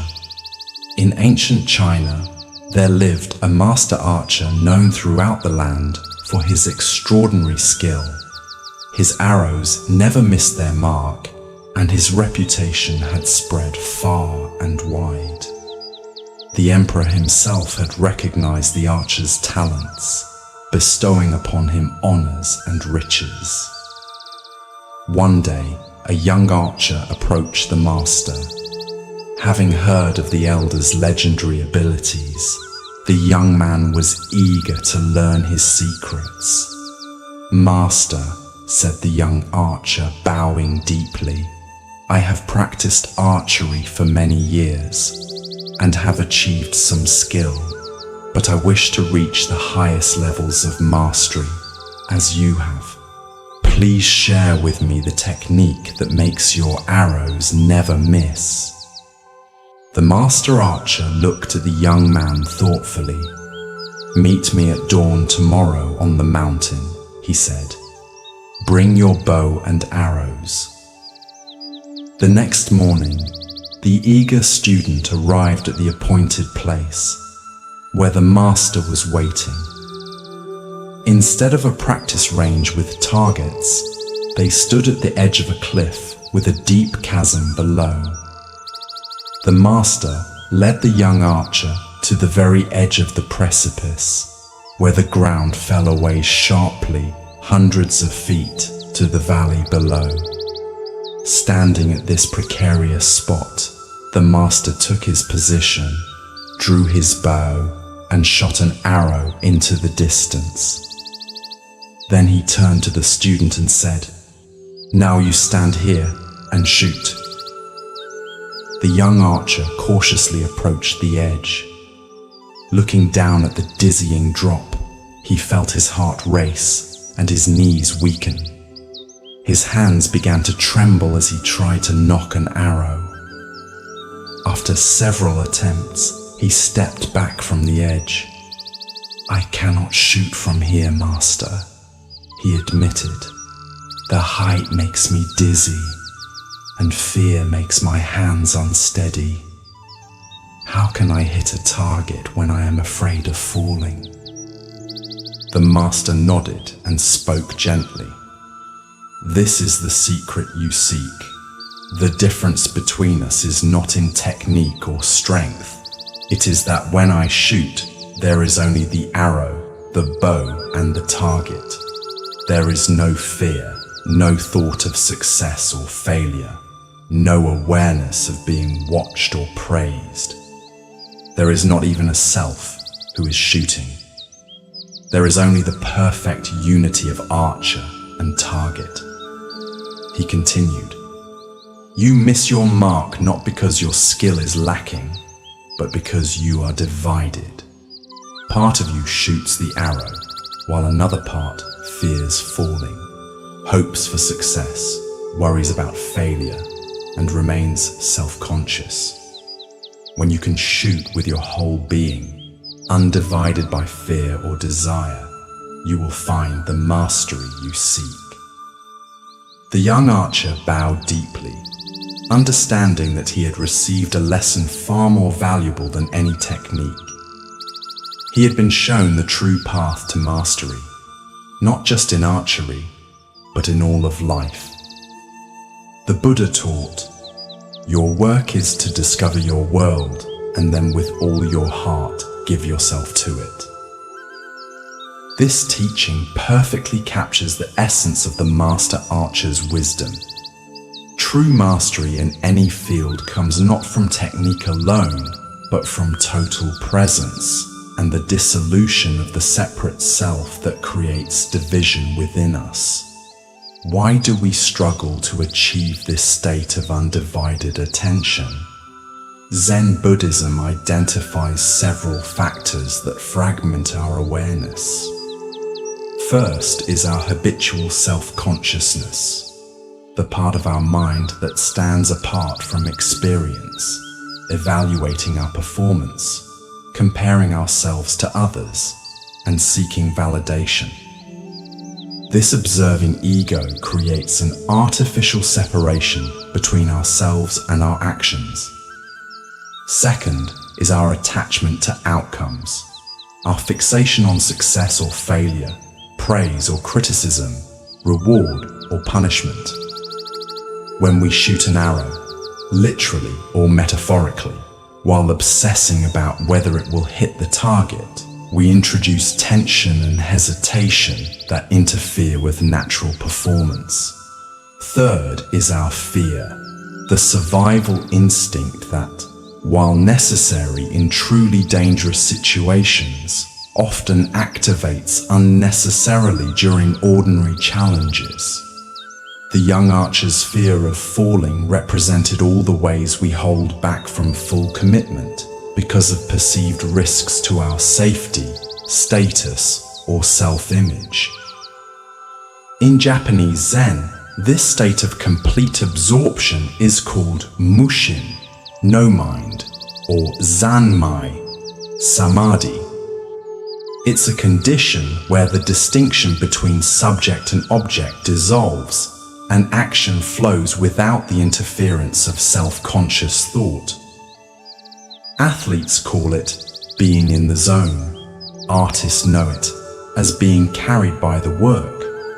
And musicians experience it as becoming one with the music. The Buddha said, just as a solid rock is not shaken by the storm, even so, the wise are not affected by praise or blame. This steadiness comes not from rigidity, but from complete immersion in the present activity, undistracted by concerns about how others perceive us, or whether we measure up to some external standard. Zen practice cultivates this capacity through both formal meditation and mindful engagement with everyday activities. In Zazen, seated meditation, we practice letting go of thoughts, returning again and again to simple presence.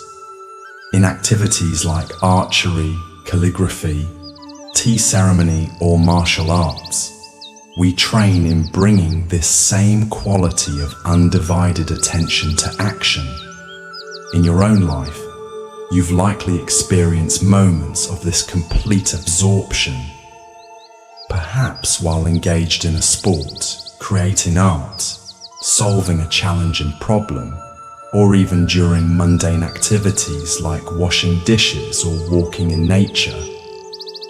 In these moments, the separate self temporarily dissolves, and we experience the joy of undivided presence. The Master Archer's lesson applies to everything we do. Whether you're having a conversation, working on a project, caring for a child, or preparing a meal, can you bring your whole being to the activity? Can you notice when you're divided, part of you present, while another part worries, plans, or judges? As the Buddha taught, there is no way to happiness. Happiness is the way. The satisfaction we seek is not in achieving results, but in the quality of presence we bring to each moment. Tonight, as you prepare for sleep, can you approach rest with the archer's undivided attention? Rather than trying to force sleep or worrying about getting enough rest, can you simply be with the experience of lying down, feeling the weight of your body on the bed, and following the natural rhythm of your breath? Remember the Buddha's words, peace comes from within. Do not seek it without. The tranquility you seek is available in the complete acceptance of this moment, just as it is.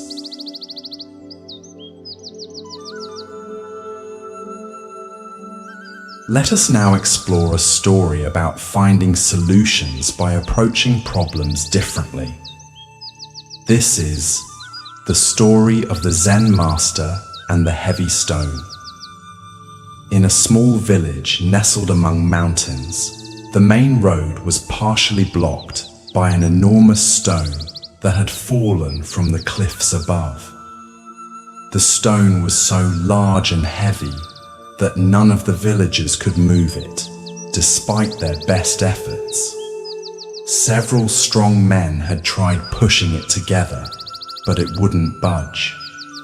Others had attempted to break it into smaller pieces, but the stone was unusually hard, and their tools merely scratched its surface. Some had tried digging around it to roll it away, but the ground was too firm and the stone too deeply embedded. After many failed attempts, the villagers decided to seek help from a Zen master who lived in a monastery nearby. The master was known for his wisdom and creative solutions to difficult problems. When the villagers explained their predicament, the Zen master agreed to come see the stone. A crowd gathered as the elderly master slowly made his way to the obstacle. Everyone expected him to offer some profound technique or organize a better method for moving the heavy boulder. Upon reaching the stone, the master circled it slowly, examining it from all angles with great attention. The villagers waited anxiously for his solution. Finally, the master stopped, looked at the gathered crowd and asked, "Why must the stone be moved?" The villagers were confused by the question. "Because it blocks the road," one replied. "It makes travel difficult and slows our carts and wagons." The master nodded thoughtfully and said, "The stone blocks one path, but perhaps it creates another." He then guided the villagers in clearing and forming a new path around the stone. With many hands working together, they soon created a smooth alternate route that curved gently around the boulder. Not only did this new path solve their problem, but the massive stone became a landmark, a natural monument that gave their village a unique identity. Children played on it, elders rested in its shade, and over time, the villagers came to appreciate the very obstacle they had once resented. Before leaving, the Zen master said to them, "Some obstacles cannot be removed. The wisdom lies in finding a way to live with them or around them. What appears to block your path might actually be showing you a new direction." The Buddha taught, "As the fletcher whittles and makes straight his arrows, so the master directs his straying thoughts." This teaching points to the importance of directing our minds skillfully, not forcing them into predetermined paths, but gently guiding them toward creative solutions. The villagers had been so fixated on removing the stone that they couldn't see any alternative approach. Why do we so often get stuck in one way of viewing problems? Zen Buddhism identifies several mental patterns that limit our perspective. First is our attachment to expectations, our fixed ideas about how things should be. The villagers were convinced that the proper solution could only involve moving or breaking the stone because that would restore the road to its original state. Second is what Buddhists call fixed mind or rigid thinking, the inability to adapt our approach when faced with resistance. When our initial efforts don't succeed, we often just try harder using the same method, rather than stepping back to reconsider our entire approach. Third is our failure to question our assumptions. The villagers assumed that the problem was the stone itself, rather than their relationship to it. By reframing the situation, the stone isn't the problem, our need for a path is. The Zen master opened up new possibilities that were invisible from within the original framework. Zen practice cultivates mental flexibility through koans, paradoxical stories or questions that cannot be solved through conventional thinking. Famous koans like, "What is the sound of one hand clapping?" Or, "What was your original face before your parents were born?" deliberately short-circuit logical analysis, forcing the mind to operate in new ways. This training develops what Zen calls lateral thinking, the ability to approach problems from unexpected angles. The Buddha said, "We are shaped by our thoughts. We become what we think." When our thoughts remain trapped in familiar patterns, our solutions will be equally limited. By cultivating mental flexibility, we open ourselves to innovative approaches that may be hidden in plain sight. In your own life, consider a challenge you've been struggling with, perhaps a relationship difficulty, a work problem, or a personal obstacle. Have you been pushing against your heavy stone, attempting the same solution repeatedly with minimal success? What might happen if, like the Zen master, you stepped back and questioned your fundamental assumptions about the problem? The Japanese concept of ma, the space between things, offers additional insight. Sometimes the solution lies not in the elements themselves, but in the relationship between them. The villagers found their answer not in the stone or the road as separate entities, but in reconsidering how they could relate to each other. Tonight, as you reflect on challenges in your life, experiment with the Zen master's approach. Ask yourself, what if this obstacle isn't something to be removed, but something to be integrated? What new path might it be revealing? Remember the Buddha's teaching. No matter how hard the past, you can always begin again. Each moment offers a fresh opportunity to see with new eyes and discover solutions hidden beyond our usual perspective.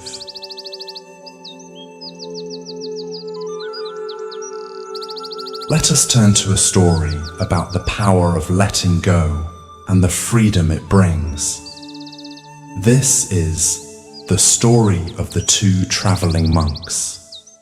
Two Buddhist monks, Tanzan and Aikido, were once traveling together down a muddy road in the countryside during the rainy season. Heavy rains had fallen, leaving the road flooded in many places and making their journey difficult. As they rounded a bend, they came upon a lovely young woman in a silk kimono and sash, unable to cross a large muddy puddle that blocked the path.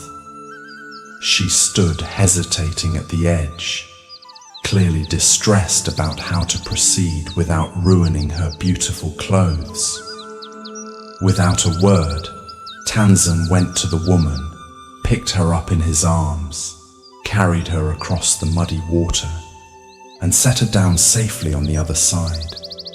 The woman thanked him with a bow and continued on her way. The two monks walked on in silence for several hours. Finally, unable to contain himself any longer, Aikido spoke out. "Brother Tanzan," he said, "we monks are not supposed to go near females, especially young and lovely ones. It is dangerous. Why did you do that?" Tanzan replied calmly, "I left the girl there by the river." "Are you still carrying her?" Aikido was stunned into silence, suddenly aware of the burden he had been carrying for hours. Not a physical woman, but the weight of judgment, concern, and mental agitation. While Tanzan had responded to a momentary need with compassion and then returned fully to the present journey, Aikido had been dwelling on the incident long after it was over. The Buddha taught, "Let go of the past, let go of the future, let go of the present, and cross over to the farther shore of existence. This teaching perfectly captures Tanzan's wisdom. He understood that true freedom comes not from rigid adherence to external rules, but from maintaining internal freedom, the ability to respond appropriately to each situation and then move on without lingering attachment. Why do we, like Aikido, so often carry unnecessary mental burdens? Zen Buddhism identifies several factors that keep us clinging to what we should release. First is our tendency toward rumination, repeatedly thinking about past events we cannot change. This mental habit consumes energy that could be directed toward the present moment and often reinforces negative emotions like anger, guilt, or anxiety. Second is our attachment to rules over principles. Aikido was so focused on the letter of the monastic rule, avoiding contact with women, that he missed its spirit, cultivating purity of mind and intention. Tanzan, by contrast, understood that compassion sometimes requires breaking conventions, and that true purity lies in the absence of selfish desire, not in rigid rule following. Third is what Buddhists call papanka, mental proliferation or elaboration. One thought leads to another and another, creating complex narratives that exist only in our minds. Aikido's initial observation led to hours of internal commentary about propriety, risk, and his companion's behavior, all unnecessary and self-created suffering. Zen practice trains us to recognize when we're carrying something that could be put down. Through meditation, we develop the capacity to observe our thoughts without being carried away by them. We learn to distinguish between helpful reflection and unhelpful rumination, and we cultivate the ability to return again and again to the simplicity and freedom of the present moment. The Buddha said, "In the end, only three things matter: how much you loved, how gently you lived, and how gracefully you let go of things not meant for you." This teaching invites us to consider what we might be carrying that no longer serves us. Resentments from past injuries, anxiety about future uncertainties, or judgments about ourselves and others. In Japanese Zen, there is a concept called sesshin, which literally means touching the mind-heart.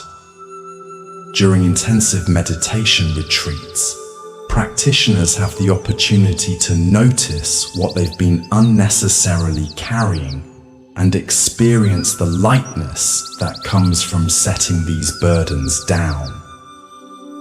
This letting go isn't about forgetting or denying our experiences, but about preventing them from becoming obstacles to living fully in the present.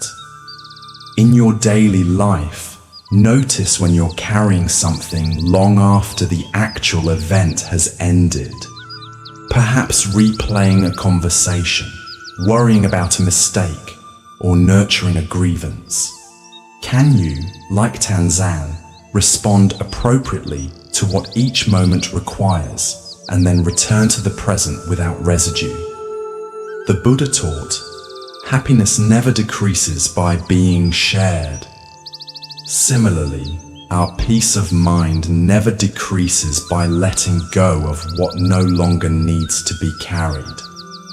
Tonight, as you prepare for rest, experiment with setting down whatever mental burdens you've been carrying throughout the day.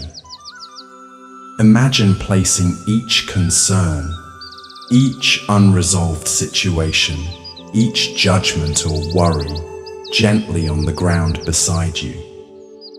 They will still be there in the morning if you need to pick them up again.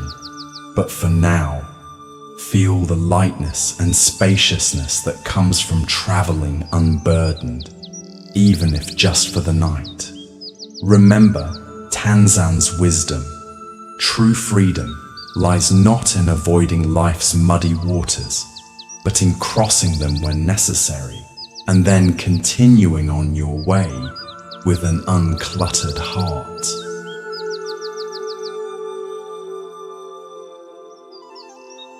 Let us explore a story about the power of inner silence. This is The Cricket in the Temple.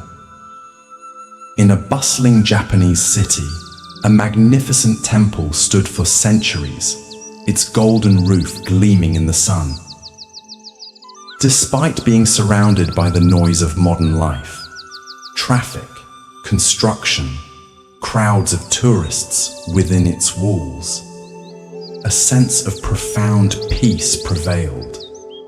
One day, a young musician visited the temple. Having studied both music and meditation, he was curious about the quality of silence that seemed to permeate the sacred space. As he sat quietly in a corner of the main hall, he closed his eyes and focused on his hearing, trying to understand what made this silence so special. To his surprise, beneath the occasional footsteps of visitors and the distant city noise, he detected a subtle, rhythmic sound, so faint it was almost imperceptible. Curious, he followed the sound to its source and discovered a tiny cricket living in a small crack in one of the ancient wooden pillars. The musician was amazed. How could such a tiny creature be heard in this vast space? He approached an elderly monk who was sweeping the temple floor and asked, "Venerable one, have you noticed there's a cricket living in that pillar?" The old monk smiled. "Ah, you've heard our little friend. He has lived in the temple for many years. But how is it possible that such a tiny sound can be heard in this large temple, with all the noise from the city outside?" the musician asked. The monk put down his broom and gestured for the young man to follow him. He led the musician to the entrance of the temple and reached into his robe, pulling out a single coin. "Watch," he said. He dropped the coin onto the stone floor. At the sound of the coin falling, nearly every visitor in the crowded temple turned their heads to look. The monk turned to the puzzled musician. "People hear what they are listening for," he said gently. "The coin is no louder than the cricket, but everyone notices it because money speaks a language all are trained to hear. The cricket sings day and night, but few notice because they are not listening for such voices." He continued, "Those who quiet their inner noise can hear what others miss. Not just crickets, but the whispers of wisdom that speak constantly beneath the clamor of everyday life. True silence is not the absence of sound, but the presence of attention." The young musician bowed deeply, understanding that he had received a teaching far more valuable than any musical technique. He had been shown the difference between hearing and listening, between external quiet and true inner silence. The Buddha taught, "He who is patient is the greatest warrior." This teaching relates profoundly to our capacity for inner silence. The greatest battles are often fought not against external enemies, but against our own internal noise. The constant chatter of thoughts, judgments, desires, and fears that drown out the subtle wisdom available in each moment. Why do we struggle to hear the crickets in our lives? Zen Buddhism points to several factors that create inner noise. First is our conditioning to value certain inputs over others. Just as everyone noticed the falling coin but few heard the cricket, we're trained to pay attention to dramatic events, loud voices, and urgent demands, while overlooking subtle experiences that might contain deeper truth. Second is what Zen calls monkey mind, the restless, agitated quality of consciousness that jumps constantly from thought to thought, rarely settling long enough to perceive what lies beneath surface appearances. This internal chatter creates a veil between us and direct experience, filtering reality through layers of concept and commentary. Third is our diminished capacity for wonder and presence. Children naturally notice crickets, ants, cloud patterns, and other subtle phenomena because they haven't yet learned to dismiss the seemingly insignificant. As adults, we often lose this capacity for direct, unfiltered perception, missing the extraordinary that hides within the ordinary. Zen practice cultivates what might be called active silence, not the absence of thought, but a quality of alert receptivity that allows us to perceive beyond our habitual patterns.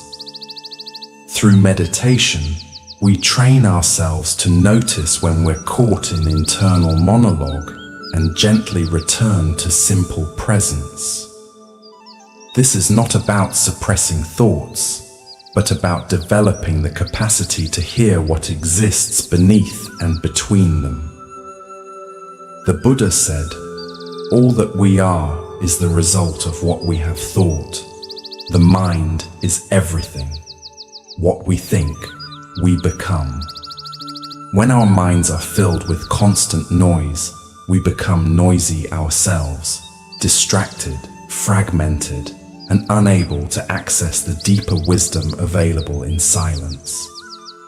In Japanese aesthetics, there is a concept called ma, the meaningful pause or empty space that gives form to the whole. In music, it's the silence between notes that creates rhythm. In conversation, it's the attentive pause that allows for deeper understanding. In life itself, it's the quiet moments of receptivity that often contain the most profound insights.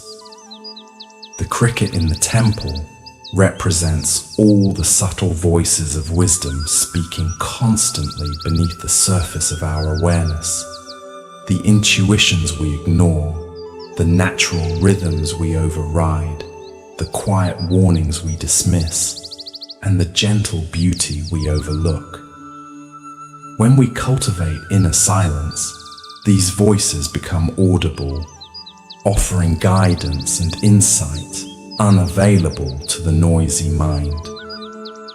Tonight, as you rest in the quiet of this moment, can you listen beyond your thoughts to the subtle crickets in your awareness?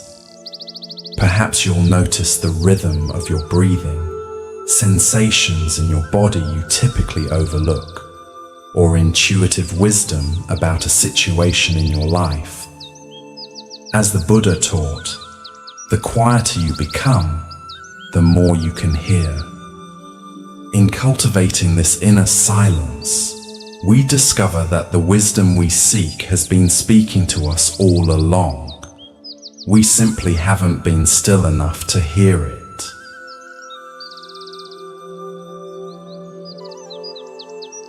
As we continue our journey through the wisdom of Zen Buddhism, let us explore a story that teaches us about the power of presence. This is The Zen Master and the Strawberries. A Zen student came to his master with a troubled heart. "Master," he said, I have been studying Zen for 3 years now, but my mind is still restless. When I sit in meditation, thoughts flood in. When I try to be mindful during the day, I find myself constantly distracted by worries about the future and regrets about the past. How can I find peace? The master listened attentively, then said, "Come with me. I wish to show you something." He led the student out of the monastery and down a narrow mountain path.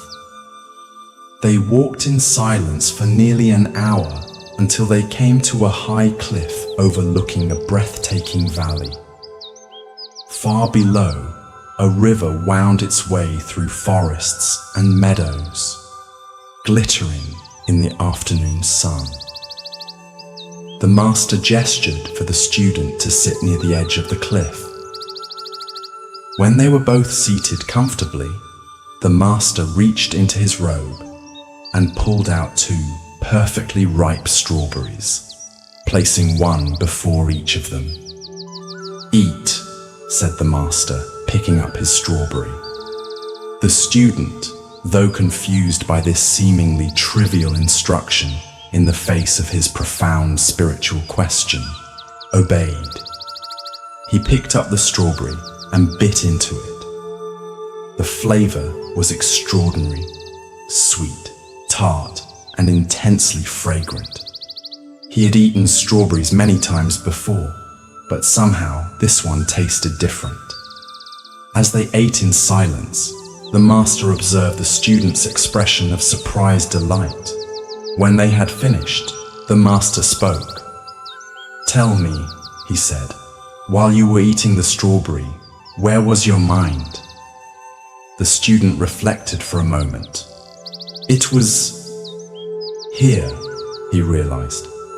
"I was completely absorbed in the taste of the strawberry."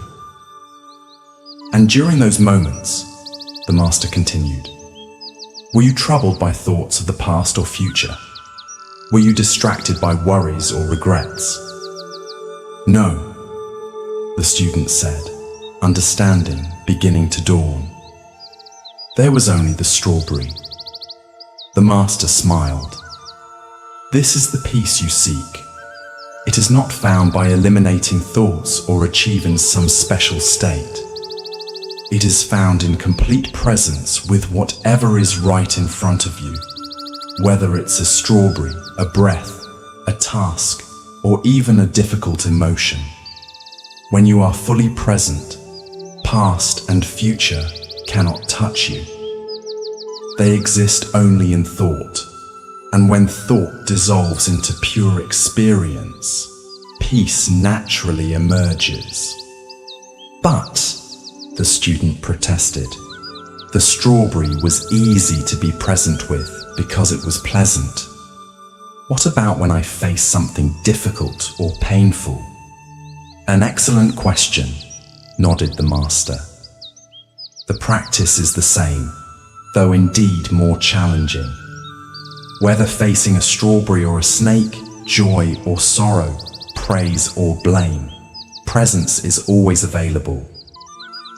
The nature of what you face changes, but the quality of awareness you bring to it need not change.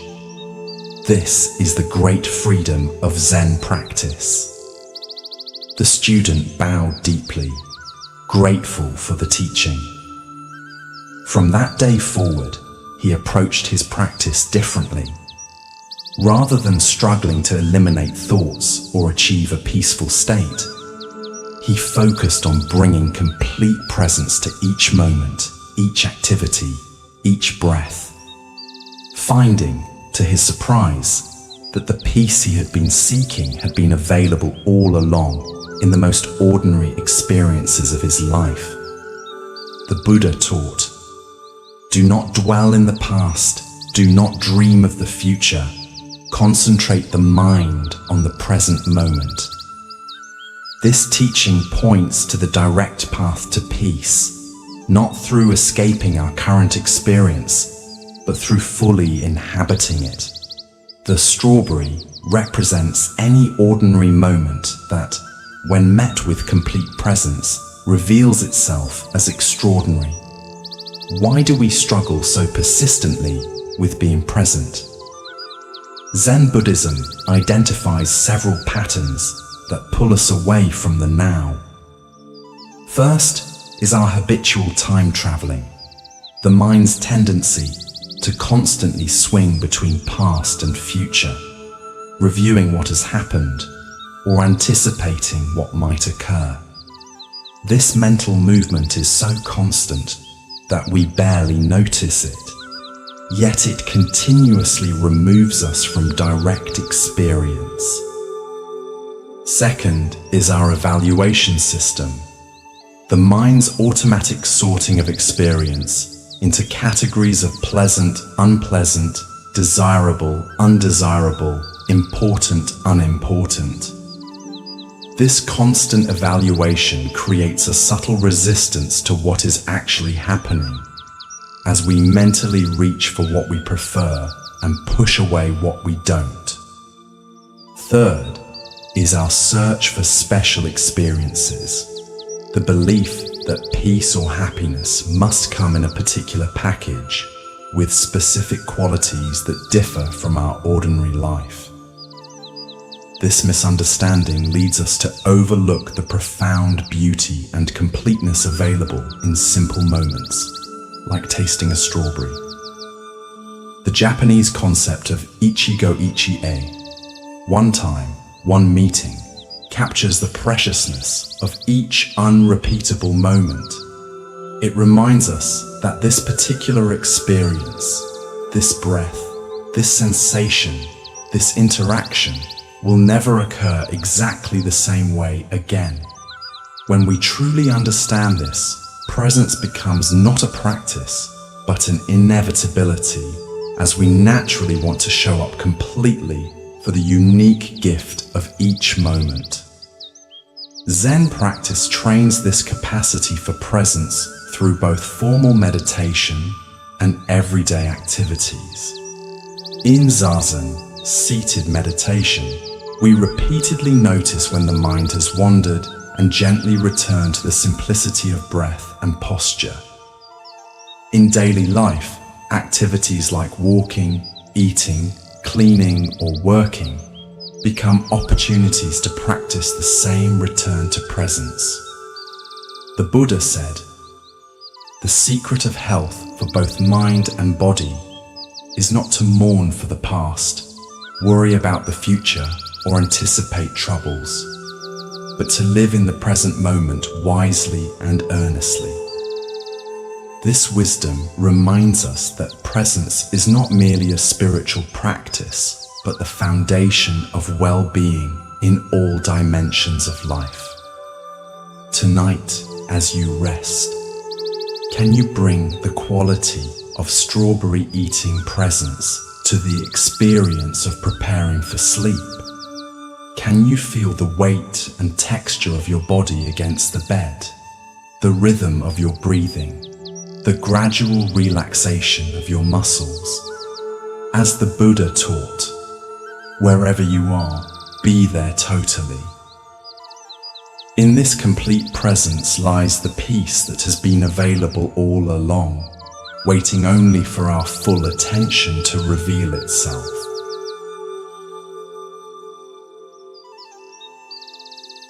Let us now turn to a story about clearing away the obstacles to our true nature. This is Polishing the Mirror. A young monk approached his Zen master after years of dedicated practice. Despite his sincere efforts in meditation and study, he felt that enlightenment remained elusive. "Master," he asked with frustration evident in his voice, "I've been practicing diligently for 7 years now. I follow all the precepts. I meditate faithfully every day. I study the sutras with dedication. Yet I feel no closer to enlightenment than when I began. What am I doing wrong?" The old master looked at the monk with compassion. Instead of answering directly, he led the young man to a storage room at the back of the monastery. There, covered in dust and hidden behind piles of scrolls and ceremonial implements, sat an ancient mirror. Once beautiful and reflective, its surface was now completely obscured by years of dust, grime, and oxidation. "Do you see this mirror?" the master asked. "Yes," replied the monk, somewhat confused by the apparently irrelevant question. "Was this mirror created by the dust that covers it?" The monk frowned. "No, of course not. The mirror exists independent of the dust. The dust merely covers what is already there.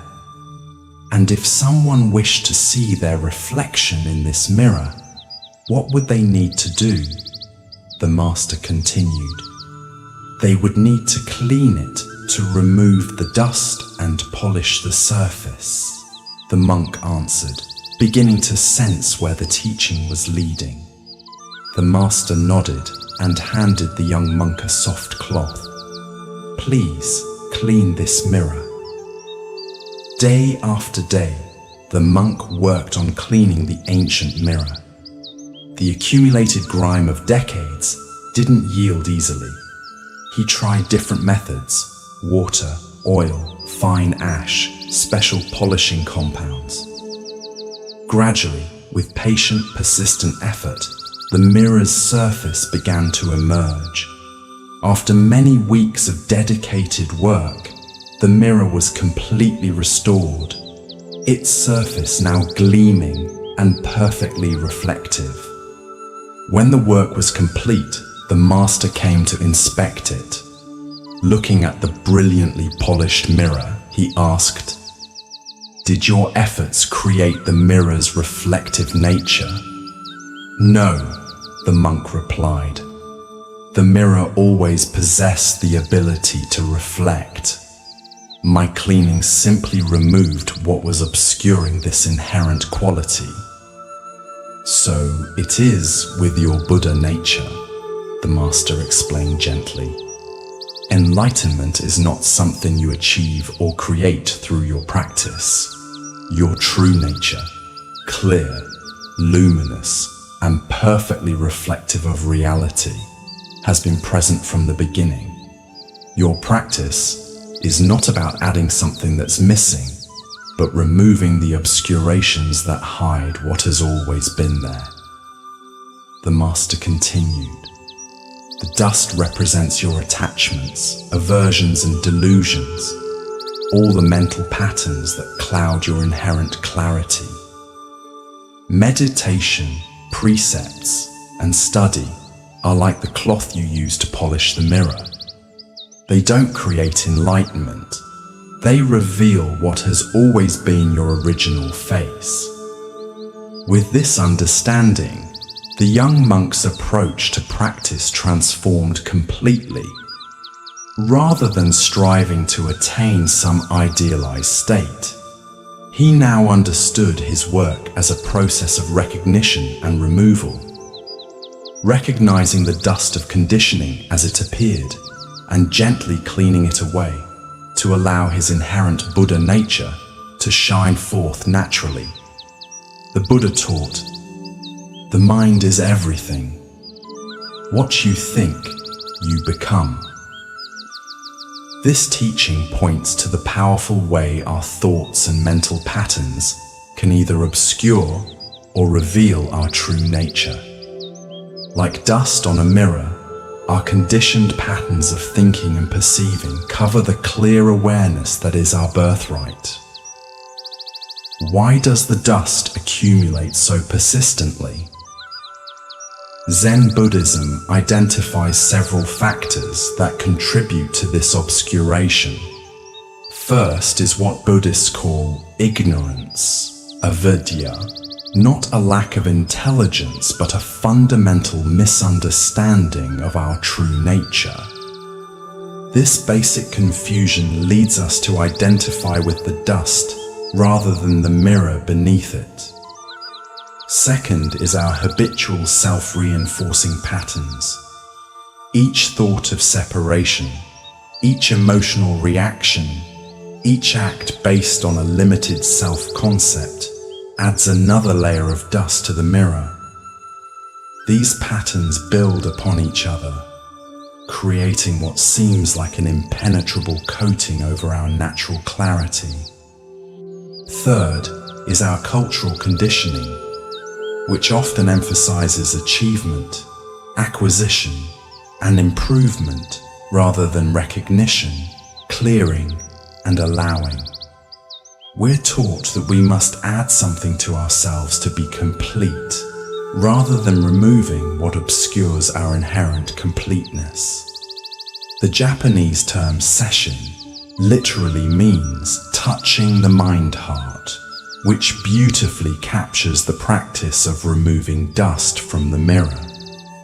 In touching our mind-heart directly, we contact what has always been present beneath the obscurations, our Buddha nature, our original face before our parents were born. Zen practice is fundamentally a cleaning process. Meditation trains us to recognize thoughts, emotions, and sensations as they arise, without being carried away by them. Ethical precepts help us avoid creating more dust through harmful actions. Wisdom teachings point us back to our true nature, encouraging us to look beneath the surface of appearance to the clear mirror that reflects it all. The Buddha said, "What we are today comes from our thoughts of yesterday, and our present thoughts build our life of tomorrow. Our life is the creation of our mind." This teaching reminds us that the dust is not permanent. It can be cleaned away through aware attention to our present thoughts and actions. In your daily life, notice when the mirror of your awareness becomes clouded by stress, worry, judgment, or reactivity. Rather than fighting against these states or being consumed by them, can you recognize them as temporary dust on your inherent clarity? The Buddha taught, "Nothing is permanent. Everything is subject to change. Being is always becoming." This impermanence applies not only to external conditions, but to our internal states as well, including the dust that seems to obscure our clear nature. Tonight, as you prepare for rest, imagine the day's accumulated dust of thoughts, emotions, and experiences gently being wiped away, revealing the clear, reflective surface of your inherent awareness. As the Buddha said, "Look within. Thou art the Buddha."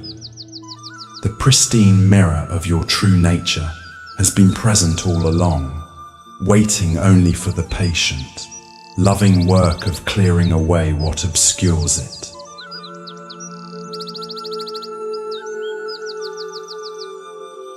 Let us now explore a story about simplicity and the direct path to understanding. This is Pointing at the Moon. One evening, a Zen master was walking with his disciple under a brilliant full moon. The night was clear, and the moonlight illuminated the garden path, creating patterns of silver light and deep shadow. As they walked in companionable silence, the master noticed the disciple was troubled, his brow furrowed in concentration. "What troubles you?" asked the master. "Master," replied the disciple, "I have been studying the sutras diligently, but the more I read, the more confused I become. One text seems to contradict another. Some emphasize rigorous practice, others sudden enlightenment. Some focus on compassion, others on wisdom. I can't unify all these teachings into a coherent understanding." The master listened attentively, then suddenly stopped walking and pointed to the full moon hanging in the night sky. "Look," he said simply. The disciple looked up at the moon, its perfect circle glowing against the darkness. "Tell me," said the master, "are you looking at my finger or at the moon?" "At the moon, of course," replied the disciple, somewhat confused by the question. "And did you need to analyze or study my finger in order to see the moon?" "No," said the disciple. "Your finger merely pointed the way." The master nodded. The sutras, the teachings, the methods, these are all fingers pointing at the moon. They are not the moon itself. They direct us toward direct experience of reality, but they are not that reality. If you focus too much on the finger, analyzing it, comparing it to other fingers, debating its merits, you may entirely miss what it's pointing toward. The master continued walking, and after a few steps added, "The teachings may seem contradictory because they are addressing different people with different needs, or describing different aspects of the same reality, like many fingers pointing at the same moon from different angles. But the moon itself is not divided or contradictory. When you look directly at it, there is only moonlight, perfectly unified and complete." The disciple fell silent, contemplating this teaching. As they continued their walk, he found himself less preoccupied with intellectual understanding and more present with the direct experience of moonlight, the sound of crickets, and the feeling of the evening breeze. For the first time, he understood that the path to wisdom lay not in accumulating concepts, but in opening to the direct experience that the concepts were merely pointing toward. The Buddha taught, "My teaching is like a finger pointing to the moon. Do not mistake the finger for the moon." This profound instruction warns against the human tendency to become attached to spiritual teachings, rather than allowing them to guide us toward direct experience of reality. Why do we so readily confuse the finger for the moon? Zen Buddhism identifies several factors that lead to this common confusion. First is our deeply ingrained habit of conceptual thinking. From early childhood, we're trained to understand the world through concepts, categories, and abstractions. This conceptual overlay becomes so pervasive that we often mistake our mental maps for the territory they represent. Second is our cultural conditioning toward knowledge acquisition rather than experiential wisdom. Particularly in educational systems, we're rewarded for gathering and organizing information rather than for direct insight or embodied understanding. This conditioning carries over into spiritual practice, where we may unconsciously approach enlightenment as another form of knowledge to acquire. Third is the comfort of the known versus the uncertainty of direct experience. Concepts, theories, and doctrines provide a sense of security and control. They can be grasped, organized, and possessed by the mind. Direct experience, by contrast, often brings us face to face with the vast unknown, the groundless grounded being that transcends our conceptual frameworks. The Japanese term shikantaza means just sitting and represents the essence of Zen's direct approach. Rather than engaging with concepts about reality, we simply sit. allowing direct experience to reveal itself without interference from our categorizing mind. This practice embodies the spirit of looking at the moon rather than analyzing the finger. In Zen, even teachings about non-attachment to teachings can become a finger mistaken for the moon. This is why Zen often employs paradox, silence, or unexpected actions to disrupt our conceptual thinking and point directly to experience beyond words. The master who holds up a flower, the teacher who gives a shout, the sudden sound of a stick striking the floor. These all serve to jolt us out of conceptual understanding into direct perception. The Buddha said, "If you light a lamp for someone else, it will also brighten your path." This teaching reminds us that the finger of doctrine exists to illuminate our way, not to become an object of attachment. When we use teachings appropriately, as guides rather than goals, they naturally lead us toward the clarity they were designed to reveal. In your own spiritual or personal development journey, notice when you might be focusing more on fingers than moons. Perhaps you find yourself debating theoretical aspects of a teaching while missing its practical application, or collecting spiritual concepts and insights without allowing them to transform your direct lived experience, or comparing different paths and methods rather than walking the one before you with full presence. Tonight, as you rest in awareness, can you let go of all concepts about relaxation, sleep, or even these stories you're hearing? Can you move beyond the fingers of instruction to the moon of direct experience? As the Buddha taught, the whole path of mindfulness is this: whatever you are doing, be aware of it. This simple pointing is all we need if we look where it's directing us rather than fixating on the pointer itself.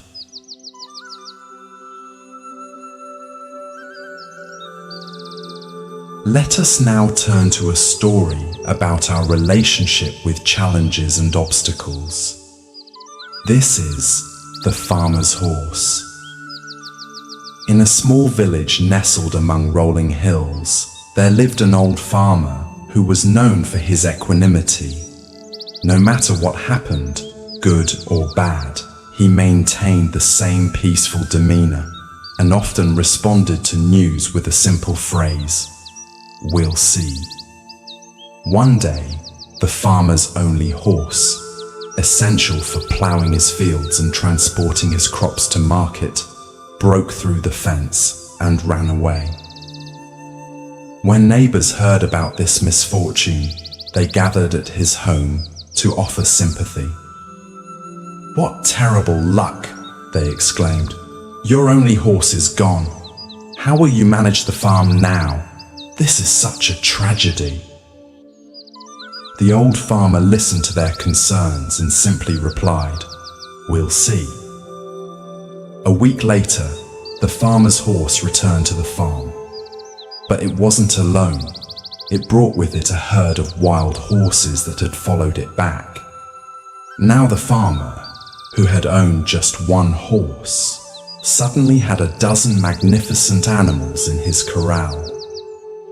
When the neighbors heard this news, they rushed back to the farmer's home, this time to congratulate him on his extraordinary good fortune. "What amazing luck," they declared. "Now you have many strong horses. You'll be the richest farmer in the village." The farmer thanked them for their enthusiasm, but again responded, "We'll see." The following day, the farmer's only son began the work of training these wild horses. While attempting to break one particularly spirited stallion, He was thrown to the ground and broke his leg badly. The neighbors once again gathered, now offering condolences for this stroke of bad luck. "How unfortunate," they said. "Your son is injured and cannot help with the farm work. With the harvest coming, this is surely a disaster." As before, the old farmer acknowledged their concern, but replied, "We'll see." Within a week, military officials came to the village, conscripting all able-bodied young men to fight in a war that had just been declared against a neighboring kingdom. It was a dangerous conflict, and everyone knew that many of those taken would never return. Because of his broken leg, the farmer's son was passed over and allowed to remain home. The neighbors, whose sons had been taken away, came to the farmer in tears, expressing both their sorrow for themselves and their admiration for what now appeared to be the farmer's incredible good luck. The farmer listened compassionately to their mixed emotions and once again said simply, "We'll see." The Buddha taught, "Do not judge by appearances. Find the truth behind all form." This wisdom is perfectly embodied in the farmer's story. His consistent response of "we'll see" reflects a profound understanding that no event can be fully judged in isolation. Its meaning and impact continue to unfold within a complex web of causes and conditions. Why do we rush to categorize experiences as fortunate or unfortunate? Zen Buddhism points to our mind's habitual dualistic thinking, its tendency to sort all experiences into binary categories like good, bad, desirable, undesirable, or helpful, harmful.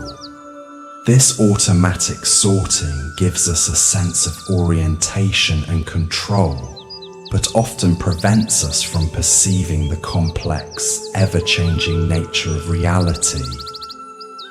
The Japanese concept of fubaika refers to the mind that doesn't divide experiences into categories of like and dislike.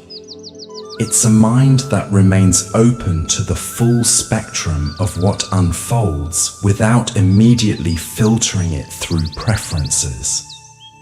The farmer exemplifies this quality through his ability to hold each development with spacious awareness rather than reactive judgment.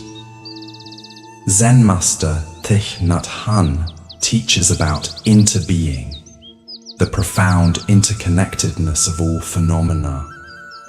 Nothing exists in isolation. Everything is related to everything else in countless ways. The farmer's story illustrates this principle clearly. The unfortunate loss of his horse led to the fortunate acquisition of many horses, which led to the unfortunate injury of his son, which led to the fortunate avoidance of military service. Each event flowed into the next in an unbroken stream of causes and effects. The Buddha said, "If we could see the miracle of a single flower clearly, our whole life would change." This teaching points to the depth and complexity present in even the simplest phenomena. When we truly perceive without the filter of our hasty judgments, we recognize that nothing is as simple as it first appears. Each experience contains multiple dimensions and carries potential for developments we cannot foresee.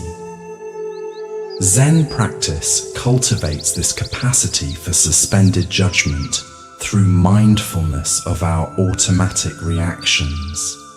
We train ourselves to notice when the mind quickly labels an experience as good or bad, desirable or undesirable. By creating space around these immediate reactions, we develop the farmer's ability to meet life with an open "we'll see" rather than closed certainty. In practical terms, this approach doesn't mean becoming passive or indifferent. The farmer still took appropriate action at each stage, searching for his lost horse, helping his son heal, adapting to changing circumstances.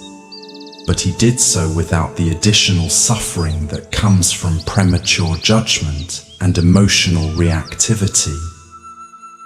The Buddha taught, as rain falls equally on the just and the unjust, do not burden your heart with judgments, but rain your kindness equally on all. This teaching extends the farmer's equanimity toward all experiences to our treatment of all beings.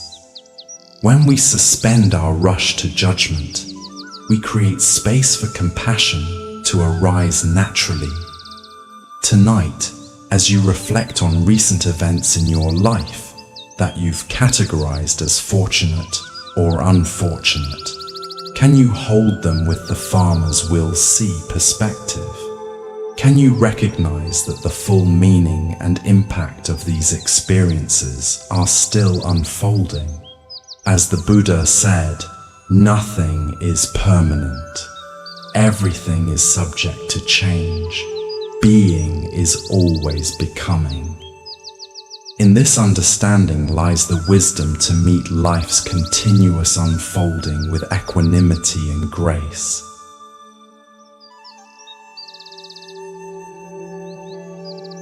Let us now explore a story about the nature of true wisdom. This is The Cup of Tea. A university professor, renowned for his scholarly knowledge of philosophy and religion, once visited a Zen master. The professor had studied Zen texts extensively and had written several academic papers on the subject. He was curious to meet a living master of the tradition, but was also eager to demonstrate his own understanding. When he arrived at the master's simple dwelling, the elderly Zen master welcomed him warmly and invited him to sit. Before beginning their discussion, the master suggested they have tea. The professor nodded, expecting that after the customary tea, he would have the opportunity to engage in a deep philosophical conversation.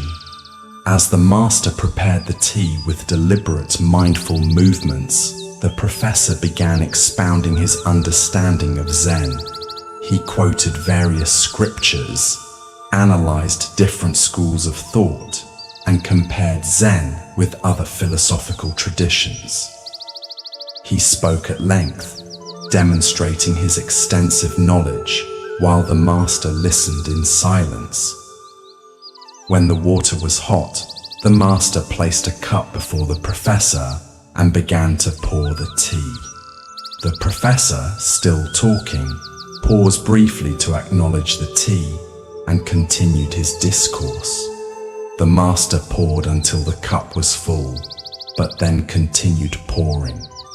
Tea spilled over the rim, across the table, and into the professor's lap. "Stop!" cried the professor, jumping up. "The cup is already full. No more will go in." The Zen master stopped pouring and looked directly at the professor. "Like this cup," he said, "you are full of your own opinions and speculations.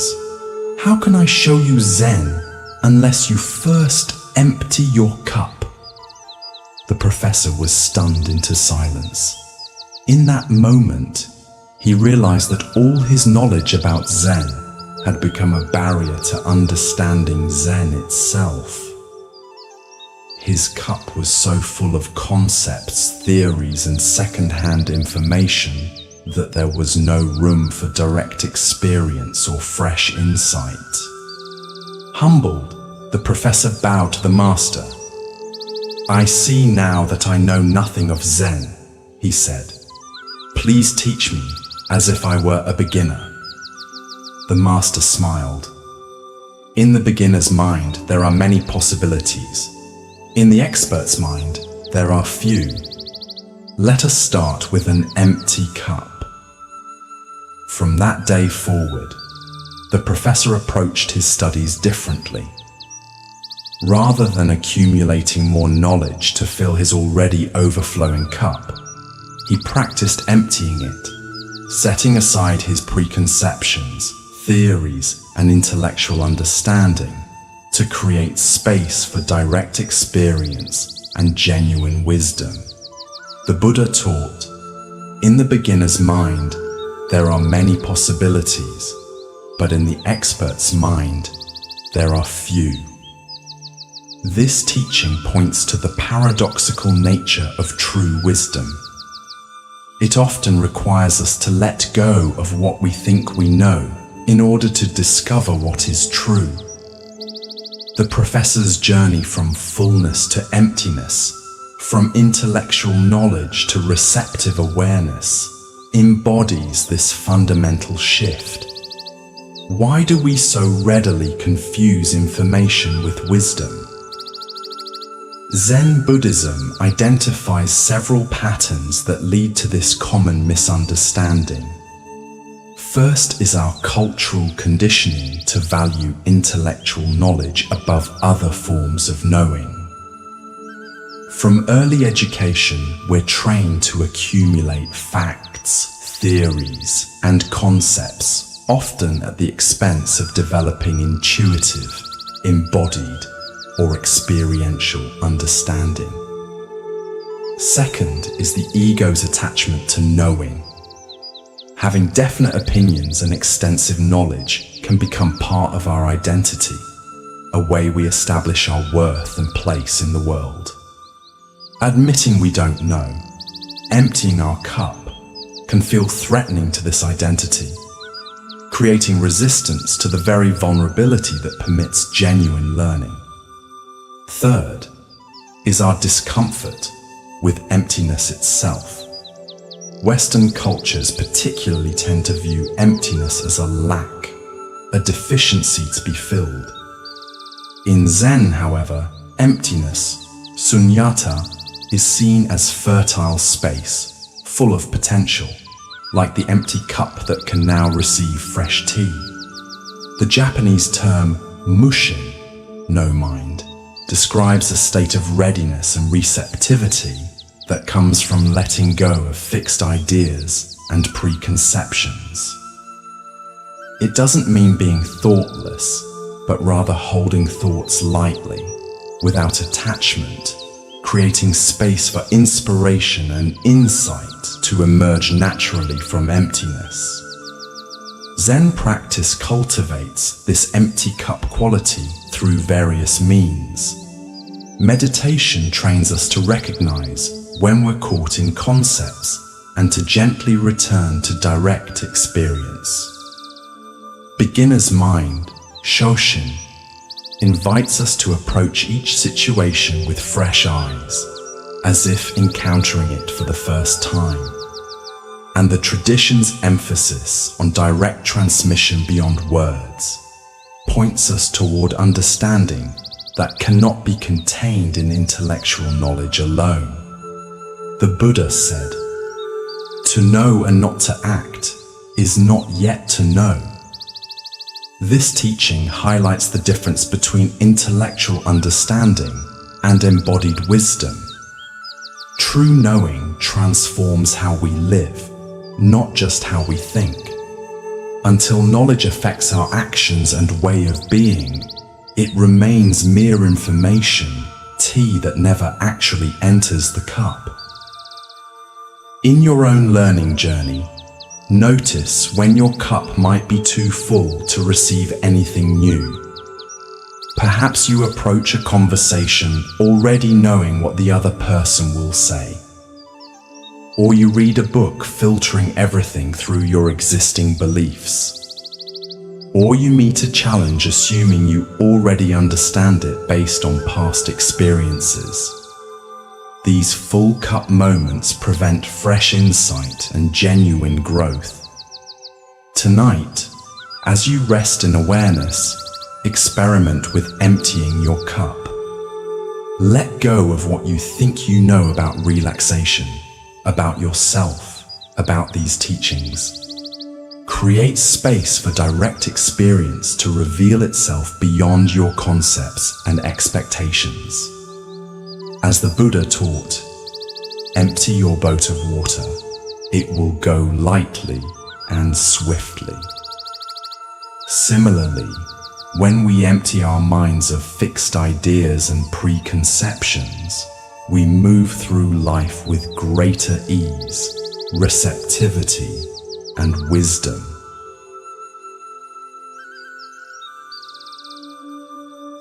Let us now turn to a story about perspective and the limitations of judgment.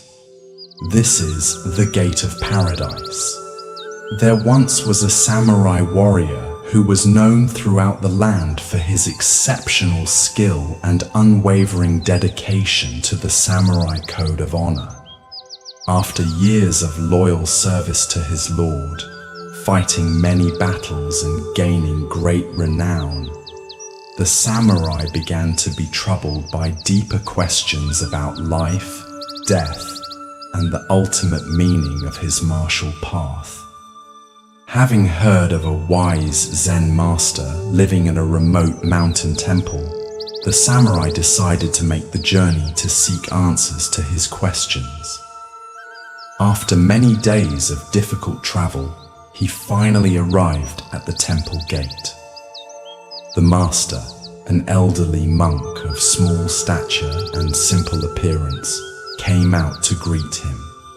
The samurai bowed slightly and introduced himself, listing his many accomplishments and titles with pride. Then he asked, "Master, I have come to inquire about heaven and hell. Can you tell me about these realms?" The Zen master looked up at the imposing warrior and suddenly burst into mocking laughter.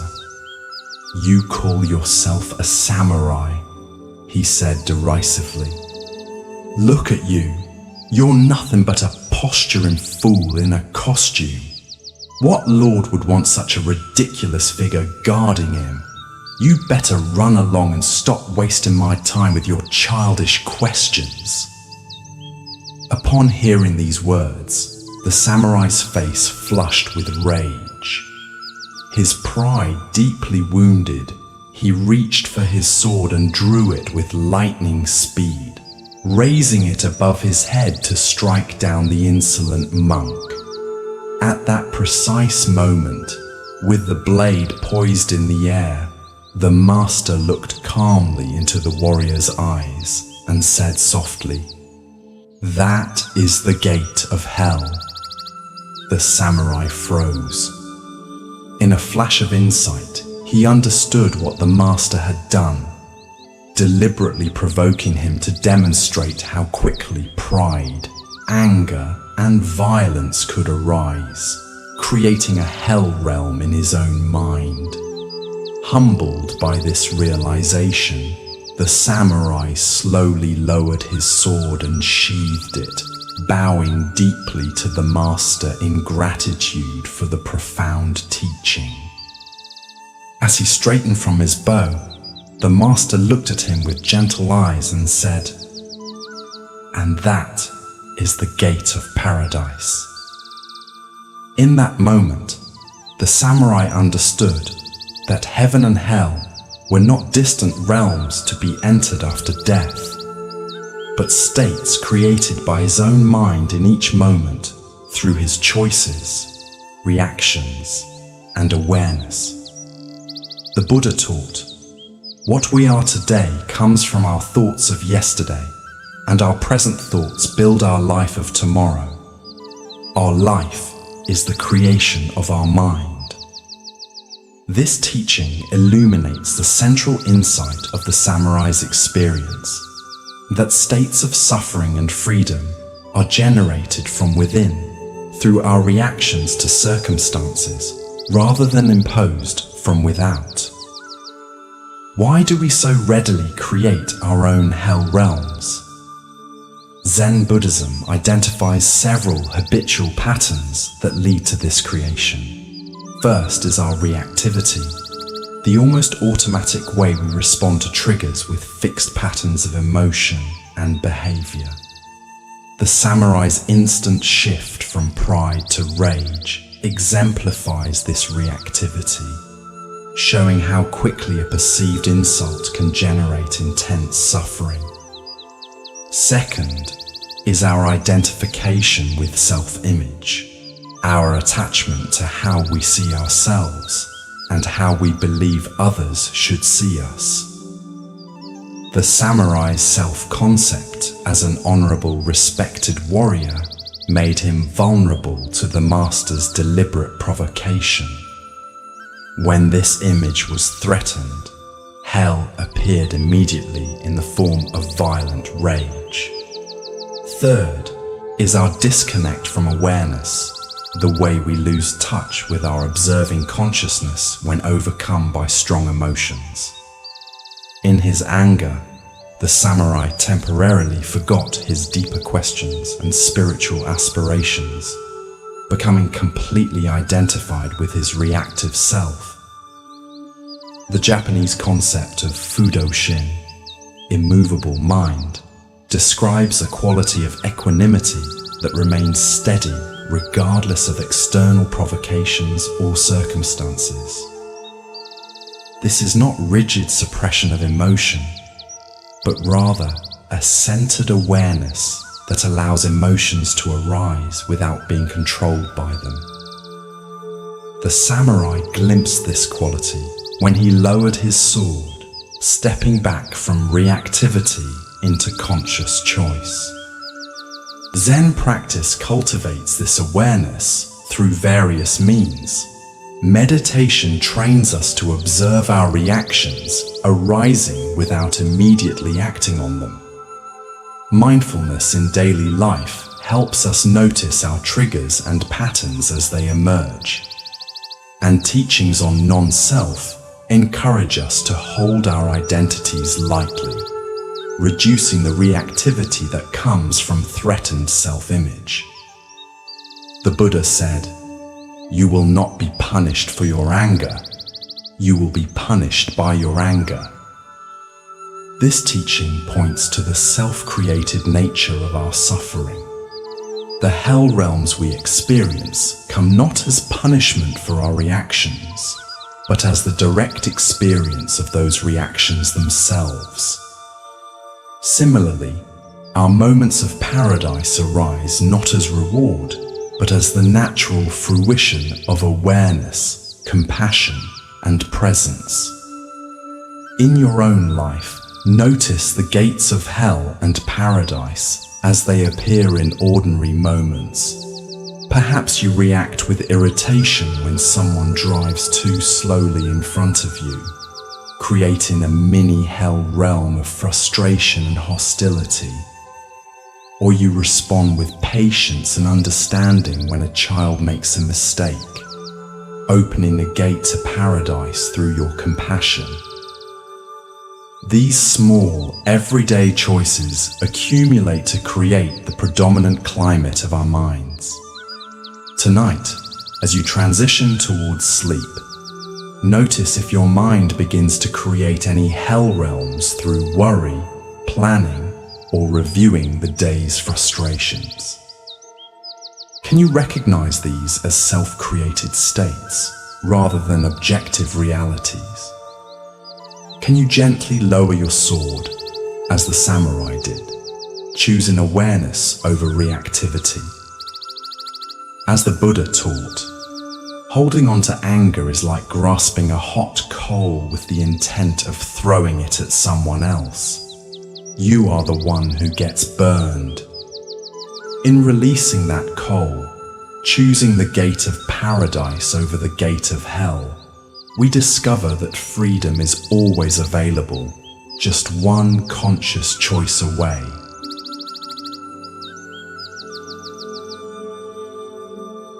Let us explore a story about finding wisdom through direct experience rather than external seeking.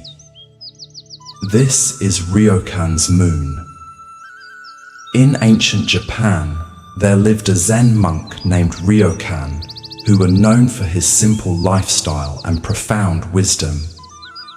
He lived alone in a small hut on the mountainside, with few possessions and no luxuries. Yet despite this apparent poverty, his face always reflected a deep contentment and joy that many wealthier people envied.